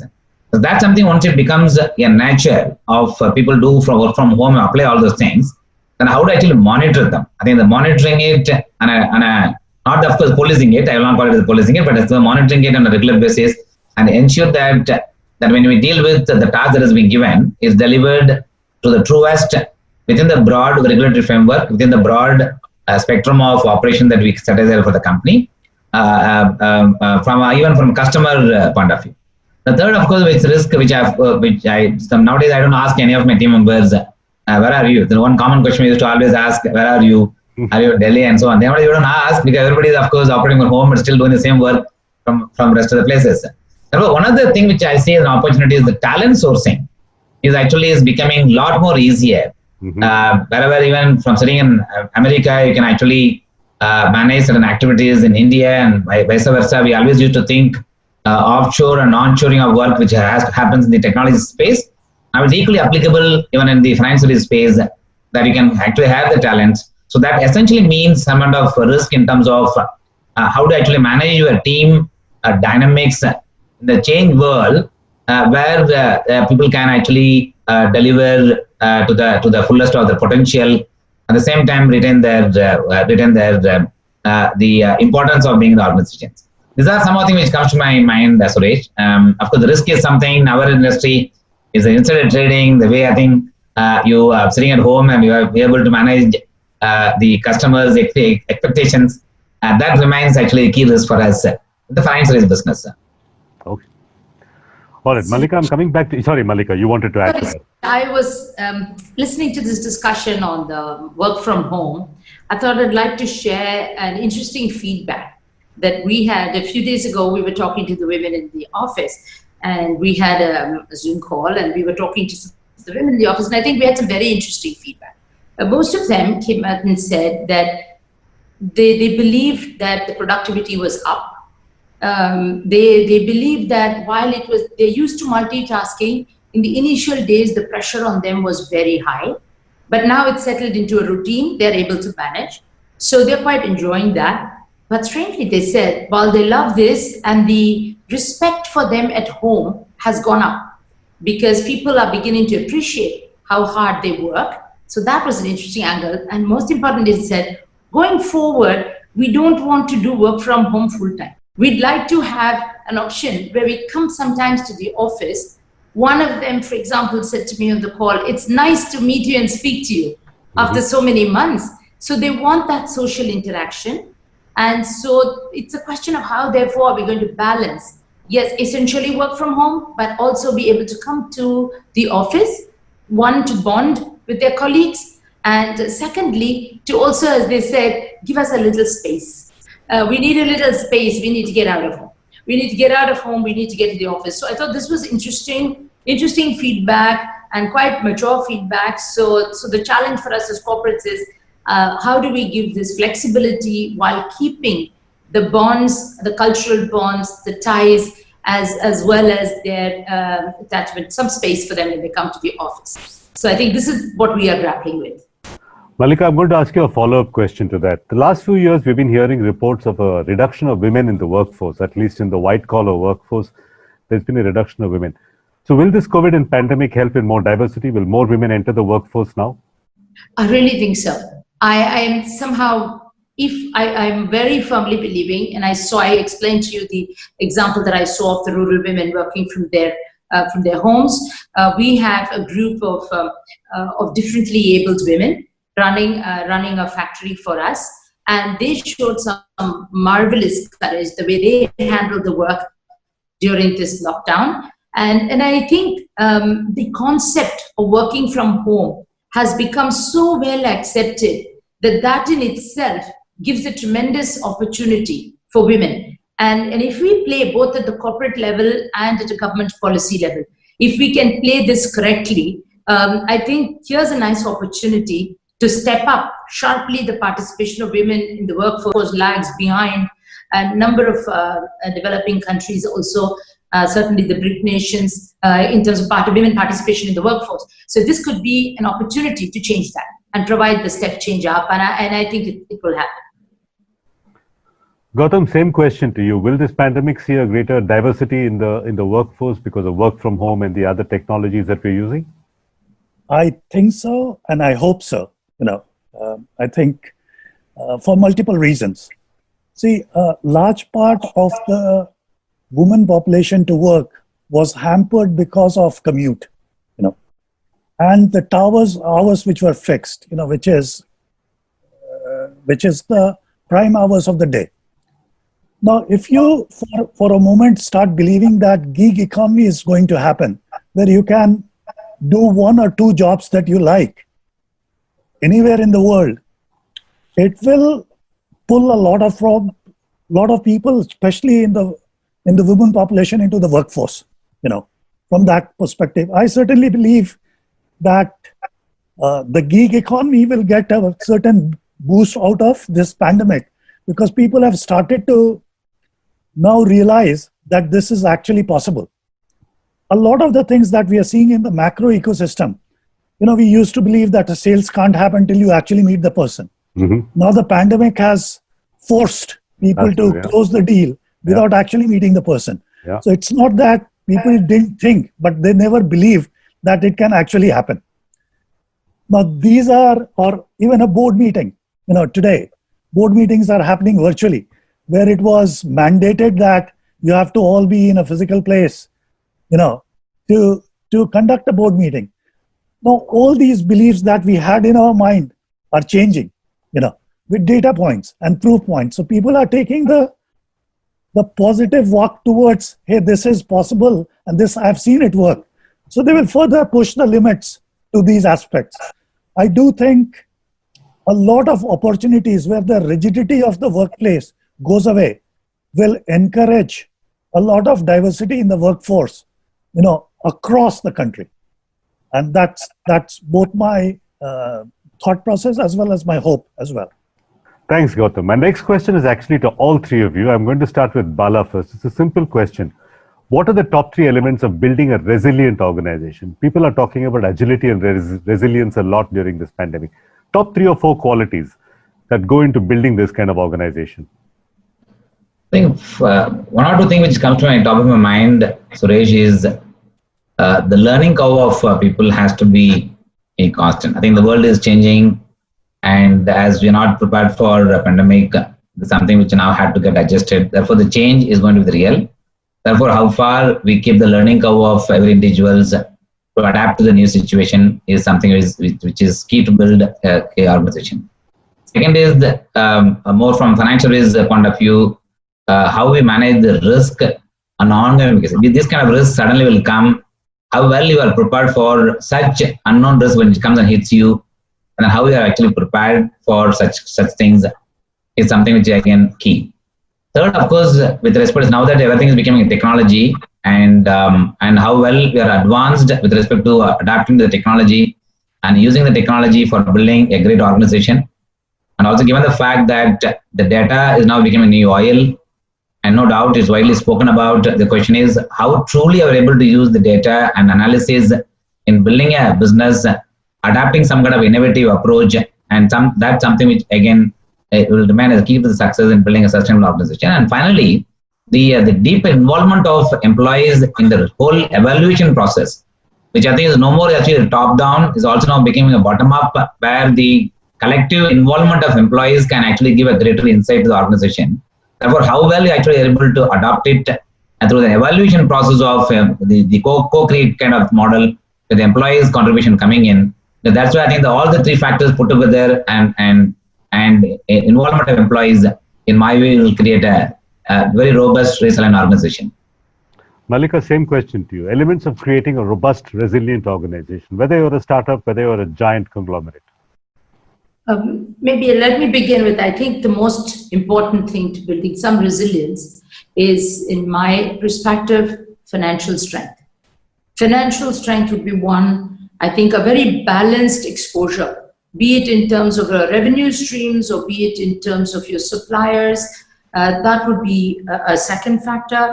And I think the key themes would work around prudence, modularity, variabilization of fixed costs. These are some of the themes that could build this financial strength and this balanced exposure while giving a very low cost structure. Having said that, I think resilience, what level of resilience you want to build in an organization is a question of the organization's risk appetite. I think we need to set standards for how resilient do we want to make this organization, because there's a bit of a trade-off over there. And then every investment decision be measured against that standard, that benchmark that we will set before we take that call. But on a more reflective note, I think in India, by and large, we have become so used to growth over the last 1 decade that I think we've gone and taken a lot of risk. And I make this a very general statement, that perhaps we have given growth the priority and hence become a little bit more high risk and given a slight go by to building resilience. Maybe you need to revisit that perhaps. Gautam, same question to you. The top 3 elements of building a resilient organization. See, it has to start with the culture of the organization. So if the culture of the organization is open, collaborative, and you have defined the values that you believe in as an organization, these things are relatively easier to navigate. And a culture change doesn't happen overnight. It's patiently built over multiple years for any organization. And it's typically driven by the leadership of the company. So the leaders are very important to figuring out what the culture is. And when I say culture, it's not the things that is posted on the walls of any company. It's what people actually believe and what they think they have to operate, from how they operate in terms of collaboration, how they operate in terms of meritocracy, how they operate in terms of diversity, and the entire thing when it comes to the actual operation of the company. Now, on the culture, you start overlaying the mission and the vision of the company, and the mission and the vision of the company is something which relates to your financial goals as well. So understanding what the financial goals and the objectives of the company, and in situations like this, if you have gone through a regular exercise and developed a risk mitigation matrix, So what I mean here is our organization typically does an exercise in which they plot the severity of an event and take the mitigating steps which they outline, and they review the process and prioritize it from a risk mitigation setup, with a certain frequency. So if the organization has already built in these processes in terms of mitigating the risks, it's just opening the book and the SOP and trying to deal with it. Now, a pandemic like this, which is a Swan event and is unpredictable in terms of its scale of what the changes can be. Some are very direct changes and some are indirect changes.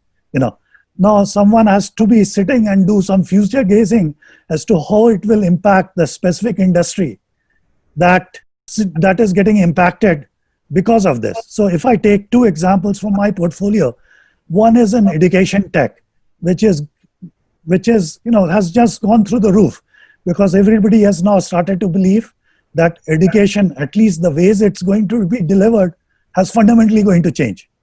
And there is no questions about it.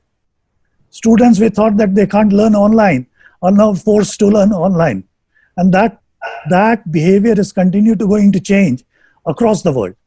Harvard is conducting all its courses online, and the student can do that course sitting right there in India, in any city, in any part of the world. So if that is a change, how can a business in your portfolio take advantage of that and become more resilient, not just as a risk, but also as an opportunity to capitalize, because it has given you certain tailwinds. A different example, which is the restaurant industry, is one of the business that I run. Now, the pandemic certainly has impacted the restaurant industry at a massive level, and this is anything which is touch and feel has to take a step back and reevaluate as to what is that they are going to do and how they are going to do.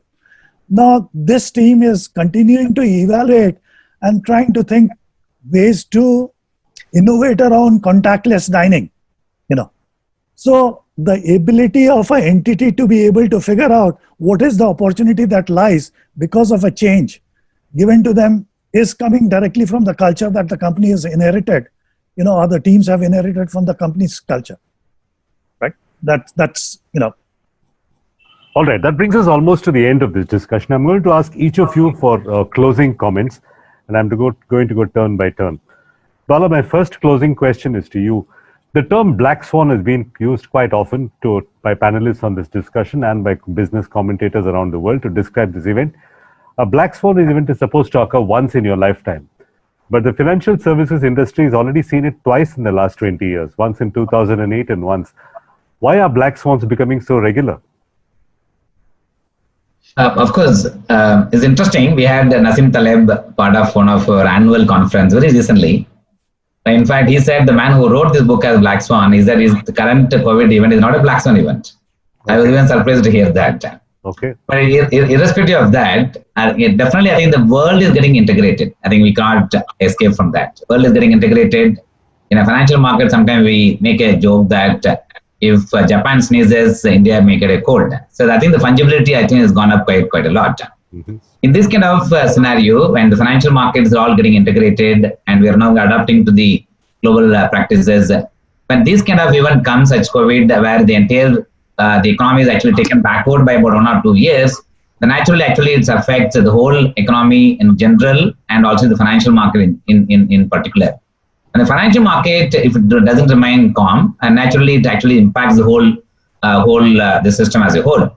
So being part of the financial market, in fact, one of the things that we were quite busy during the period of COVID, during that entire unknown period, is to actually liaise with the respective policymakers and make them understand and give them a kind of input as to how things can be managed. As we have seen in the case of 2008, it was more restricted to the financial market related to the US, whereas this time as around, the entire world is getting impacted. Therefore, how actually one manages that. So this is something which I think the Black Swan event, what you're saying is, many unknown thing which comes and hits you because the world is getting integrated. Therefore, need to be prepared for that is more important. This is why I think I remember our own chairman statement which comes, which is an employee message he always gives, which should be the last man standing and first man forward, which essentially means what is most important during this period is stay afloat and ensure that we manage the risk in a more prudent manner. So all of us have to fiduciary responsibility. And then as things take off, at least that time we are ready actually to capture those opportunities. All right. Thank you, Bala. Malika Srinivasan, I'm going to ask you a personal question. Tell me one way in which you have personally changed during this pandemic and lockdown in your leadership style. What personal changes have you seen? In my leadership style, I think I would have never imagined, honestly, that I would have been able to do my job and do it not just effectively and productively, but I've been able to bring about a strategic shift, a reset in terms of our direction, taking into account all the external environment, the changes that are happening around us, take stock of that. I working from home, I would never have believed it was possible to do that. But it has opened my eyes to say, yes, we not only are able to deal with the situation, we are able to put in place our entire change in our strategic approach, outline that clearly, as well as draw up our plan, for example, in areas like digitization, and take those big steps required for the future. I wouldn't have thought it was possible. Certainly, I'm working many more hours, as some of our other panelists said, than I worked before, maybe. And I must say, I'm exercising extraordinarily regularly. Compared to before. So very all around, it's been great, missing the social life, of course. So perhaps realizing how much of it went into the social life at one point. But I think it's been a big lifestyle change, and it's working. And I'm thinking to myself this morning that maybe as we go forward, we won't travel so much for work anymore. The travel will be primarily for leisure. True. A lot of us are learning that we're eating more healthy and we are exercising more often. So the pandemic is a net positive for many of us who work from home. I'm going to let Gautam Sinha have the final word in the discussion. Gautam, before Gautam goes in, say a word about, since we're talking about women leadership and everything, I am also hoping that this will have a positive wind of change as far as opportunities for women are concerned. And I know Gautam is equally optimistic about that, and I hope that opportunity will bring about a wave of change in Indian homes as well. I hope so too.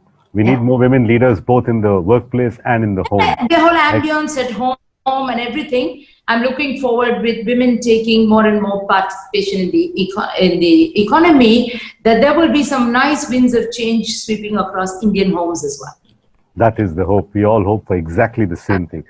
Gautam, I'm going to let you have the final word in this conversation a year from now. 1 year from now, I'm going to convene the same panel, you, Malika and Bala.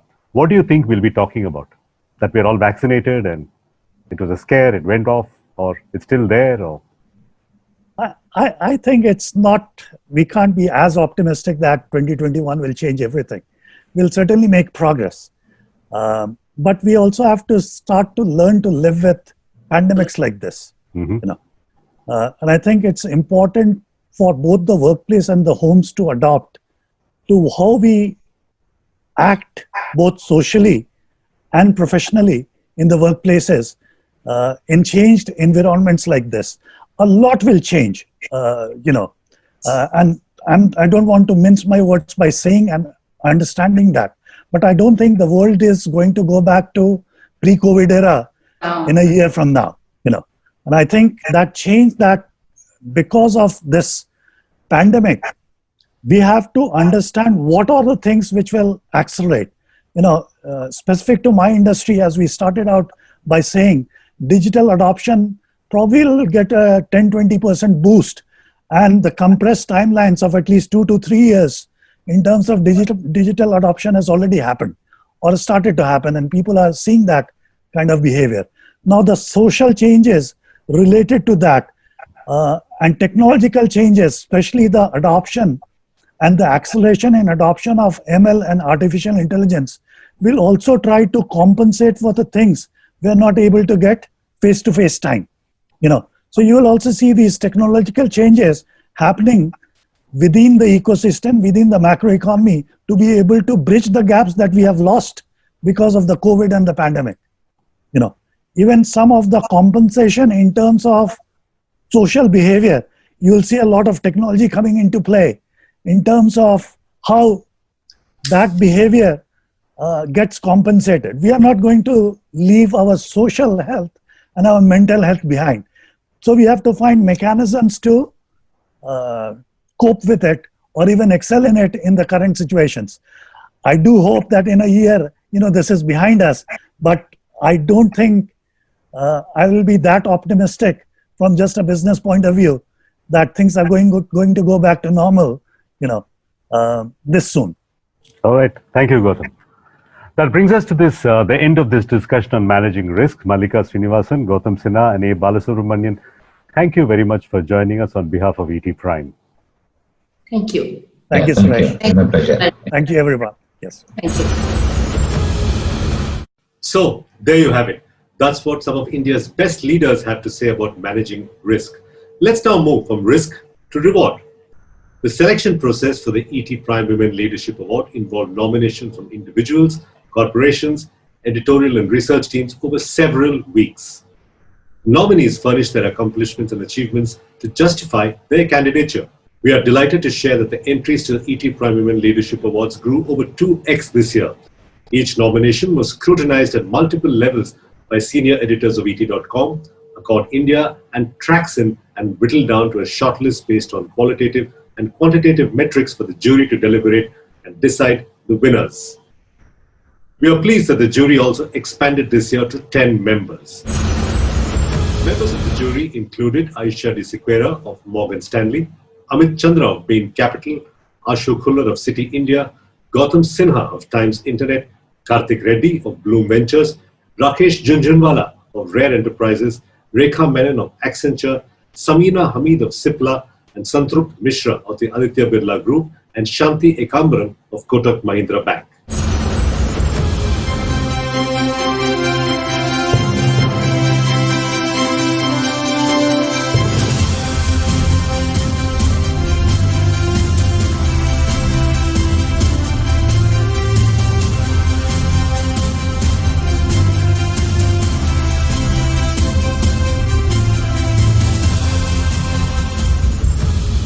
We are pleased to unveil the list of winners across the 12 coveted award categories.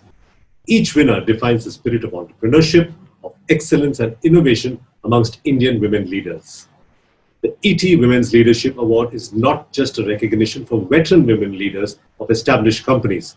We also recognize talent at all levels, from startups to mega corporations, across all levels of leadership and management. Our first category for the day is Emerging Leader of the Year, and the nominees are Juhi Singh, Digital Evangelist, CEO and MD's Office, Marico Limited; Shruti Mishra, Lead Talent Acquisition, Puma Sports India; and Vibhuti Agarwal, Director of Product Management, Innovate Inc. And the winner is Juhi Singh, Digital Evangelist, Marico Limited. Congrats, Juhi. Let's hear from Juhi. Thanks a lot. I have been recognized as the emerging leader for ETPrime Women Leadership Awards, and it's a great forum so as to share the nomination with such powerful women and also to win with such great names in industry. I mean, if I think about it, I would have never dreamt of actually reaching so far. So it's really a great honor, and I would definitely want to thank, first of all, ETPrime for that, for taking such a great initiative, along with Accenture, Accord, and all the partners. And I would like to thank my parents who believed in me, treated me like an equal amongst my siblings and cousins, and always had the faith, along with my in-laws as well as my husband. So I think that is, I have a great support system in my employers, Marico and Myntra specifically. I would definitely want to call that out. And it's a great honor. Thank you so much. Thank you, Juhi. Our second category of the year is Emerging Entrepreneur of the Year, supported by Tomorrow Makers Savvy Women. Launched by Tomorrow Makers, Savvy Women is a first-of-its-kind financial education platform exclusively for women in India. The nominees of this category are Ghazal Alam, co-founder of Mama Earth; Manisha Raisinghani, founder and CTO of Logi Next; Isha Chaudhary and Sneha Chaudhary, co-founder of Zolo Stays; Shivani Poddar and Tanvi Malik, co-founders of Fab Alley. And the winners of the Emerging Entrepreneur of the Year award are Shivani Poddar and Tanvi Malik of Fab Alley. Congrats, Shivani and Tanvi. Now, this dynamic duo says diversity and inclusiveness are at the heart of their brand. Let's have a few words from them. I would like to thank ETPrime for this amazing opportunity and for this award, which is a Women Leadership Emerging Entrepreneur of the Year award. For us, it's been 8 years, and our journey's been, it's been fantastic. I always tell everyone that the journey is more important than the end result, and the fact that we've been through 8 years of this beautiful journey with about 1,000 people working with us now. I think it's a big validation for us. It's a big inspiration for us. And not just for us, as I was saying, it's for everybody who works with us, because companies are not built alone. This company was not built by Tanvi and me. This company was built by everyone who works with us. So this really has this award has really motivated us to do more, to achieve more, and to tell ourselves that this is just the beginning, and this is the first milestone. And with awards like these, you kind of go back and everything that you've gone through and all the hardships and the difficulties, when you've told yourself that, when you've said to yourself that, can I do it? Is this going to happen? Should I give up? Should I go back?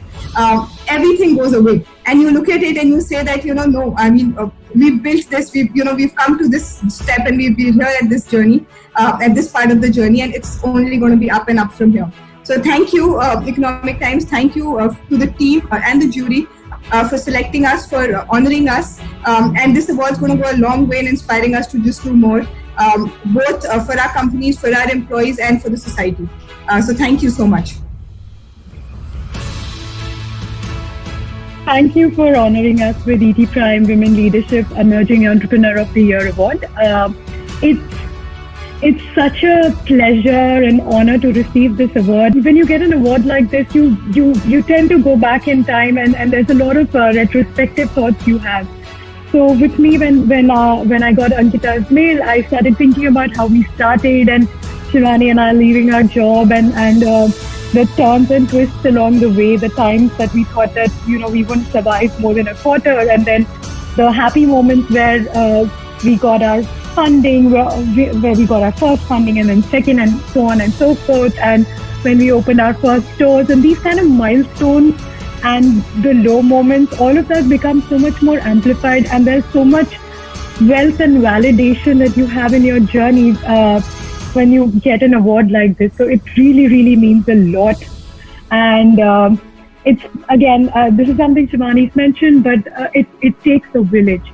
It's not, I mean, we've built an organization that employs more than 1,000 people right now, and within that there have been so many people, so many women and men that have built this organization with us. So this is not just for us, it's for all of them. It really takes a village to build a company of our scale in the time that we've built it, and to build it, and have like multiple brands and grow year on year. So that's been lots of thanks to the entire team for powering this journey and all.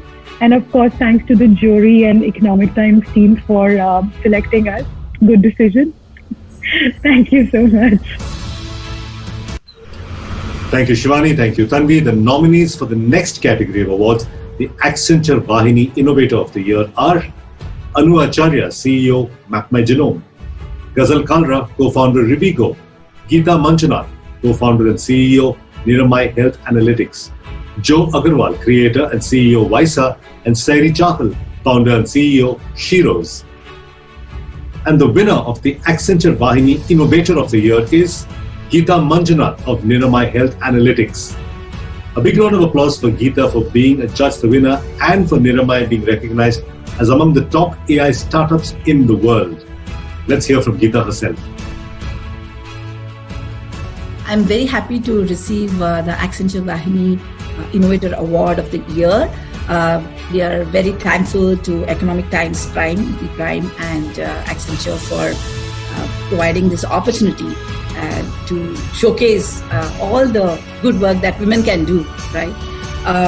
Particularly, I believe this is an award that needs to go to my team at Niramai, and every one of them is so innovative, because we are solving a huge problem in the world today using a very, very innovative solution that's globally unique.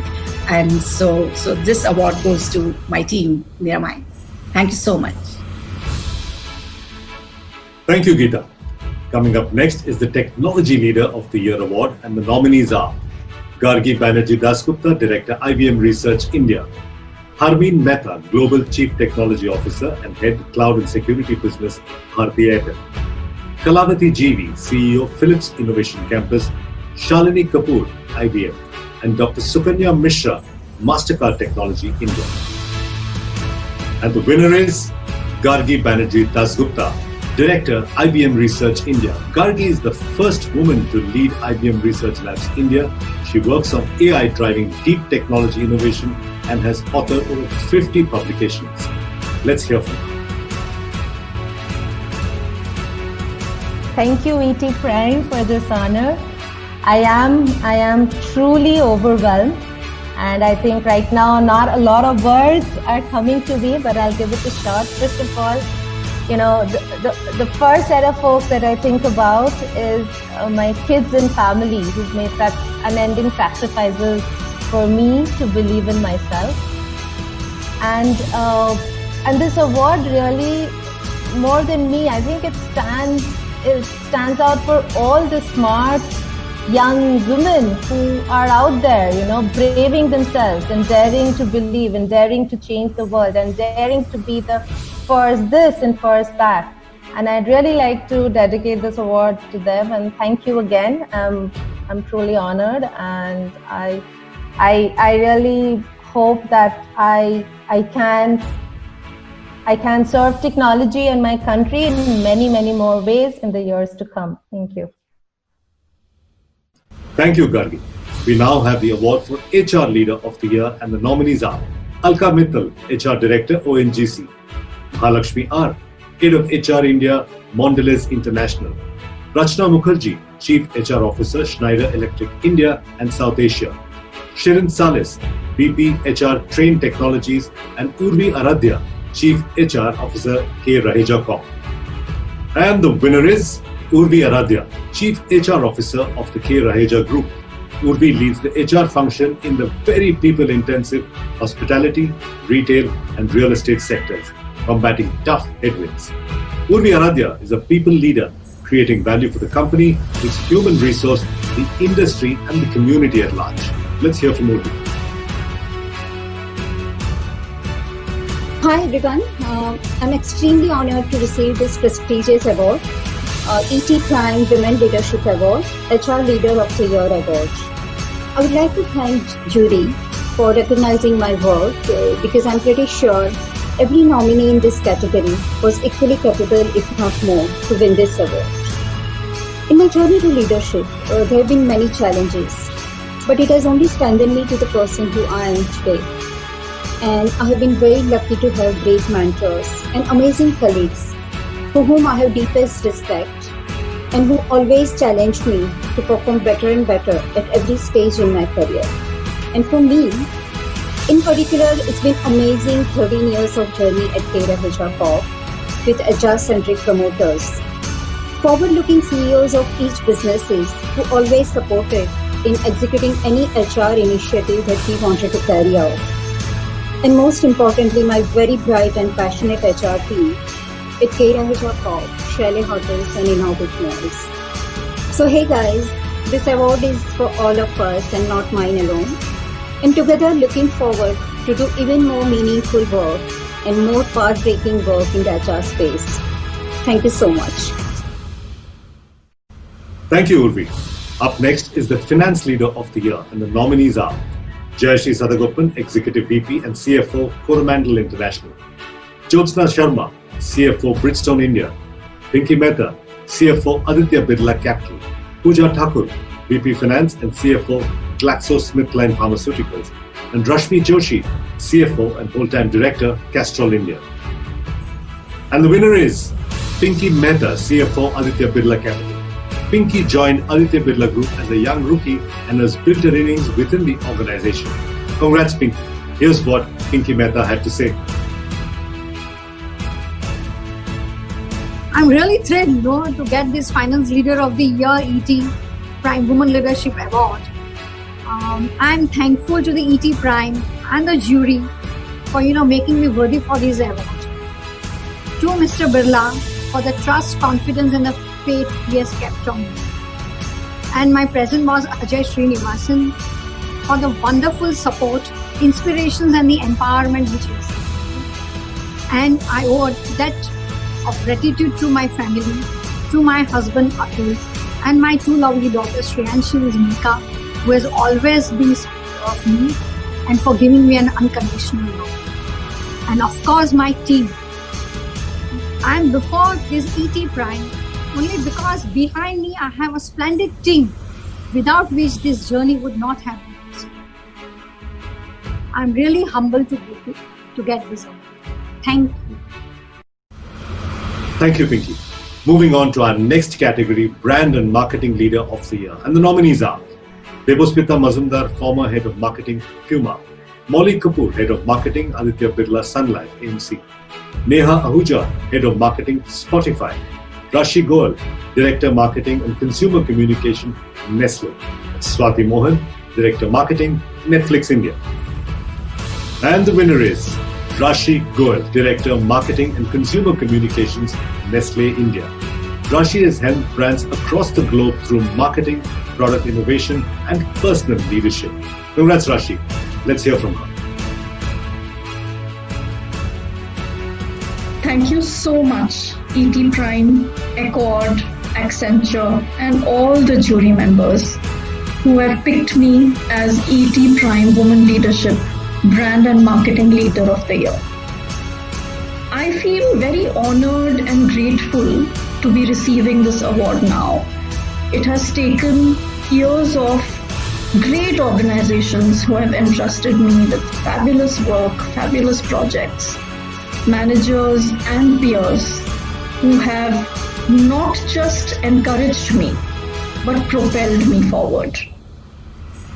And the only thing that I wish is that for all the young ladies out there who are building their careers, who are wanting to achieve something really big, I hope that you find lots of jet fuels that propel you forward in your success. Thank you. Thank you, Rashi. Our next category is Beyond Business, and the nominees are Bindu Anand, co-founder and chairperson of Dwara Trust; Neerja Birla, founder and chairperson of the Aditya Birla Education Trust and Empower; Preeti Herman, global executive director of Change.org; Shaheen Mistry, founder and CEO, Teach for India; and Suparna Gupta, founder of Angan Trust. And the winner for Beyond Business is a tie. Shaheen Mistry, founder and CEO of Teach for India, and Bindu Anand, co-founder and chairperson of Dwara Trust. Congrats to both of you. Let's hear from both Shaheen and Bindu. Thank you very much to ETPrime for this recognition. I'm very proud to be nominated alongside such accomplished women leaders, and my congratulations to all of them for the very important work that they are doing. I have worked in the field of financial services for the poor my entire career. Every single day, I'm inspired by our customers, our low-income households in villages and cities in India, who despite all the odds are taking every opportunity they can to build a better life for themselves and their families. Building more powerful tools that helps them in this journey, whether it be easier access to credit, or an ability to grow their kirana shop, or to save for long-term education goals.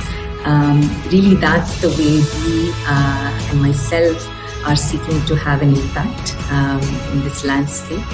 I do want to thank all my colleagues at Dwara, and in particular our 1,000+ rural wealth managers who are the face of the organization, the last mile of the organization, on whose behalf I accept this award.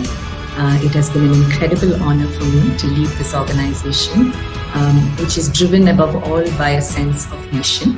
And finally, I do want to thank my family for their faith in me, for letting me be my own person and chart my own path.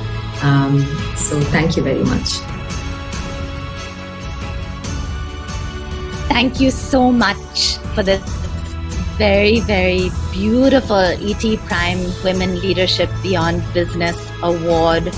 I'm humbled to accept it on behalf of just so many people that have been alongside me in this now 30-year journey of working for educational equity. It is my deep hope that all of us together in this nation stand together with the dream that every child deserves excellent education, and that we each do our little bit to make this happen. I truly believe that when each child unleashes their fullest potential, there is no way for our nation not to become stronger and our world not to become safer, more beautiful, and more kind. Thank you so much. Thank you, Shaheen. Thank you, Bindu. Now, Shaheen and Bindu have shared their early influences in learning while building a social impact enterprise at scale. Catch their interviews on the awards website. Our next category is Global Indian of the Year, and the nominees are Divya Surudevara, CFO of General Motors; Geeta Gopinath, Chief Economist, IMF; Jayashree Ullal, President and CEO of Arista Networks; Leena Nair, Chief HR Officer, Unilever; and Revati Advaiti, CEO, Flex. And the winner is Leena Nair, Chief HR Officer, Unilever. A big round of applause for Leena on the achievement of 50% representation of women in management positions across Unilever globally. Leena Nair is a global people leader harnessing opportunity across geographies to steer growth to achieve diversity goals for the industry at large. Let's hear from Leena. I am humbled to receive this prestigious award as the ETPrime Global Indian of the Year. A big thank you to Economic Times and to the jury who selected me. Divya, Geeta, Jayashree and Revati, it's an honor to be nominated with you. A huge thanks to my husband Kumar and my sons Aryan and Siddhant for their unstinting support. My parents and my in-laws and my extended family and friends who are my biggest cheerleaders. I am grateful for the 27 years in Unilever where I have had incredible opportunities to learn, grow and contribute. And the countless colleagues, mentors, bosses who have guided me along the way. I would like to dedicate this award to all the women leaders in India like me, who started their lives in small towns with limited opportunities, but with big dreams, who have overcome biases, barriers, beliefs to follow their dreams and to blaze a trail. To the women who believe like I do, don't wait for the storms to pass, learn to dance in the rain. May our tribe increase. Thank you, Leena. Now, as an aside, Leena has shared the Unilever playbook for equal representation of women leaders globally.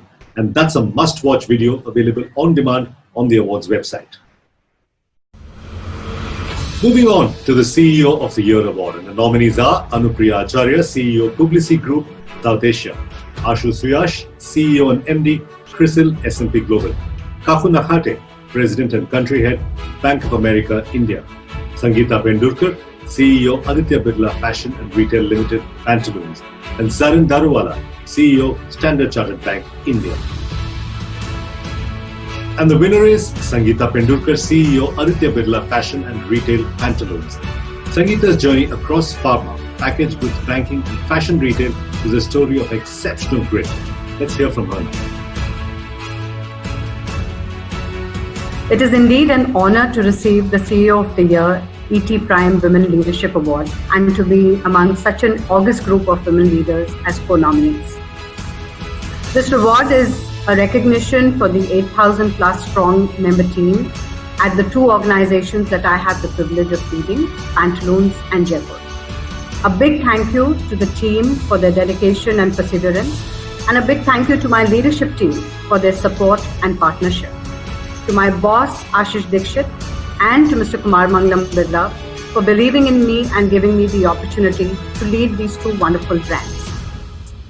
Many thanks to my family for keeping their support and for keeping me ashore, and to several mentors and coaches who shaped my career and my leadership journey over the last 3 decades. Thank you, Economic Times. I accept this award with immense pride and humility on behalf of the entire team at Pantaloons and Jaipur, and on behalf of the millions of consumers who repose their faith every single day in both these brands. Thank you. Thank you, Sangeeta. We now come to the Businesswoman of the Year, and the nominees are Amira Shah, Promoter and MD of Metropolis Healthcare. Anjali Singh, Chairperson, Gabriel India. Harshbina Zaveri, MD, NRB Bearings. Mallika Srinivasan, Chairman and Managing Director, TAFE. And Preeta, Sangeeta, Sunita and Shobana Reddy of Apollo Hospitals. And the winner is Mallika Srinivasan, Chairman and Managing Director, TAFE. Congrats, Mallika. Now, Mallika has built TAFE to a global giant with entrepreneurial zeal and vision. She is an exemplary leader, a visionary with path-breaking ideas and entrepreneurial zeal. Let's hear from her.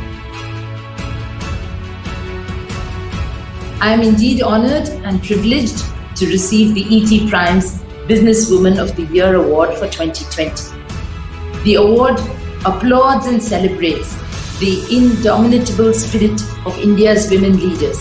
And today, as I reflect back on my own journey, I dedicate this award to my mother, who made me believe it was possible. The ET Awards is a path-breaking initiative towards reaching young, aspiring women across the world. Women who are driven by passion and energy to make their dreams come true. Women continue to have to strive harder to reach C-suite offices and boardrooms. But it's very gratifying to see how many have done so successfully during the last few years. There are moments when women are truly at the crossroads, having to balance diverse priorities that target their emotions. These awards will, I hope, serve to inspire women at these points in time to chalk out their own path towards their dreams while simultaneously enjoying the beautiful facets of womanhood and leading a holistic life. Thank you, ETPrime. I accept this award in recognition of women's contribution to the Indian economy. Thank you. Thank you, Mallika. Mallika also spoke exclusively to ETPrime on her journey to the corner office and her challenges along the way. This must-watch video is available on demand on the awards website. Moving to our final category for the ETPrime Women Leadership Awards, the Lifetime Achievement Award. Nominees are Arundhati Bhattacharya, Chairman and CEO, Salesforce India; Meenakshi Saraogi, Chief Mentor and former MD, Balrampur Chini Mills; Ritu Kumar, founder of Ritu Kumar; Swati Piramal, Vice Chairperson of Piramal Enterprises; and Vinita Bali, former MD and CEO of Britannia Industries. And the winner is Meenakshi Saraogi, Chief Mentor and former MD of Balrampur Chini Mills. Now, Meenakshi unfortunately is unwell, and her son Vivek Saraogi will say a few words on her behalf. It gives me great privilege and pleasure to accept this award on my mother's behalf. I'd just like to say a few things about her. When I joined business at the age of 20, she was in factory and we were having a 1200 PCB single plant, which is our Balrampur unit. And I went there and saw her working. That left such a deep impression in my mind that it still runs deep into my blood and veins. So what I saw was that here is a lady who left me as a child of 14 and my sister as a little baby of 7 years old. And she just dedicated herself to the business. There was a need, there was a family need, but she was not asked to take it up. She took it up out of her own volition. She went there and she had no formal education. She learned on the ground. She went to the factory. She stayed there for hours. She went to farmers' houses, encouraged them to grow cane. And she used to stay at the factory 10.5 months in a year. So maybe, when the season closed, she'd come here for a month. And then maybe during the Diwali time again for a month. So 10 months she was there, right there in a small village where even the supplies of vegetables, etc. in those days used to come from Lucknow. And I still remember a man going from Calcutta with fruits. So that was the level of, dedication and single-mindedness which I saw. And as we got together as business partners, we bought over a company, Babnan Sugar Factory. Then we bought over Tulsipur, another factory. Then we bought Rozagaon, and then we set up other greenfield plants. We bought some. We set up some. We went into distilleries. We went into power, both together. So our job or allocation as partners were that she would run the production, I would run the balance business. So the production running in her mind was stationed at site. Whenever, for example, a new factory was set up, she would go there, lock, stock and barrel. You'd see the machinery installation, she would see the farmers growing cane. So she sticks that up end to end. I sticks the end up of, banking, financing, sales, corporate activity, listings, etc. So production was her baby. We jointly decided on many things. There's a very well-run protocol, and I have not seen a leader of that variety. The single-mindedness, the dedication. I remember there was a breakdown in season. 48 hours she was on the shop floor. Came home only to brush her teeth and go to the toilet. And therefore, no engineer went back. The breakdown was so serious that in and off season it would take 15 days to do. She got it done in 48 hours. And she was right there all through. And I happened to be in Balrampur at that time. I used to go back and sleep. And I was so worried. I said, Mom, what are you doing? I mean, you're doing your health, people are working. She said, you go to sleep. I'm here. Because if I go back home, I'm not going to get sleep. I'm going to be worrying about the factory. So it's better I'm here. I will hasten the work, I will motivate people. It's something I have not seen. Her memory, she just brings complete awe in my mind.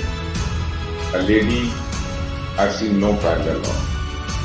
So not only is she my mother, she is a role model in my eyes all through my life. And she's a guiding force for all of us. People still remember her. When I go there, the farmers, etc., they would still call her and ask, how is Madam Ji? So the memory of her is etched into everyone, and it runs in our blood as a company. So I'm extremely happy and very proud to be the person collecting this award on our behalf. So I think we all feel very proud, not only from our family side, but as a company to be receiving this honor from Economic Times. Thank you. Thank you, Vivek. And that brings us to the end of this special presentation of the ETPrime Women Leadership Awards. Congratulations to all the winners. A big thank you to our jury members. We'd also like to thank Wizcraft International Entertainment Private Limited for compiling the online event. Like I had mentioned earlier, this event was originally planned as a glittering on-ground ceremony. Now, Wizcraft was instrumental in helping us transition the entire event online. Also, each winner spoke with us at length on their journey to leadership, the footage of which is on the awards website. And mind you, each of these videos is a masterclass in leadership and planning for success. I would strongly encourage you to watch all the videos. And thank you for watching. See you again next year, same time, same place, as we celebrate new heroes and champion the cause of extraordinary women professionals yet again.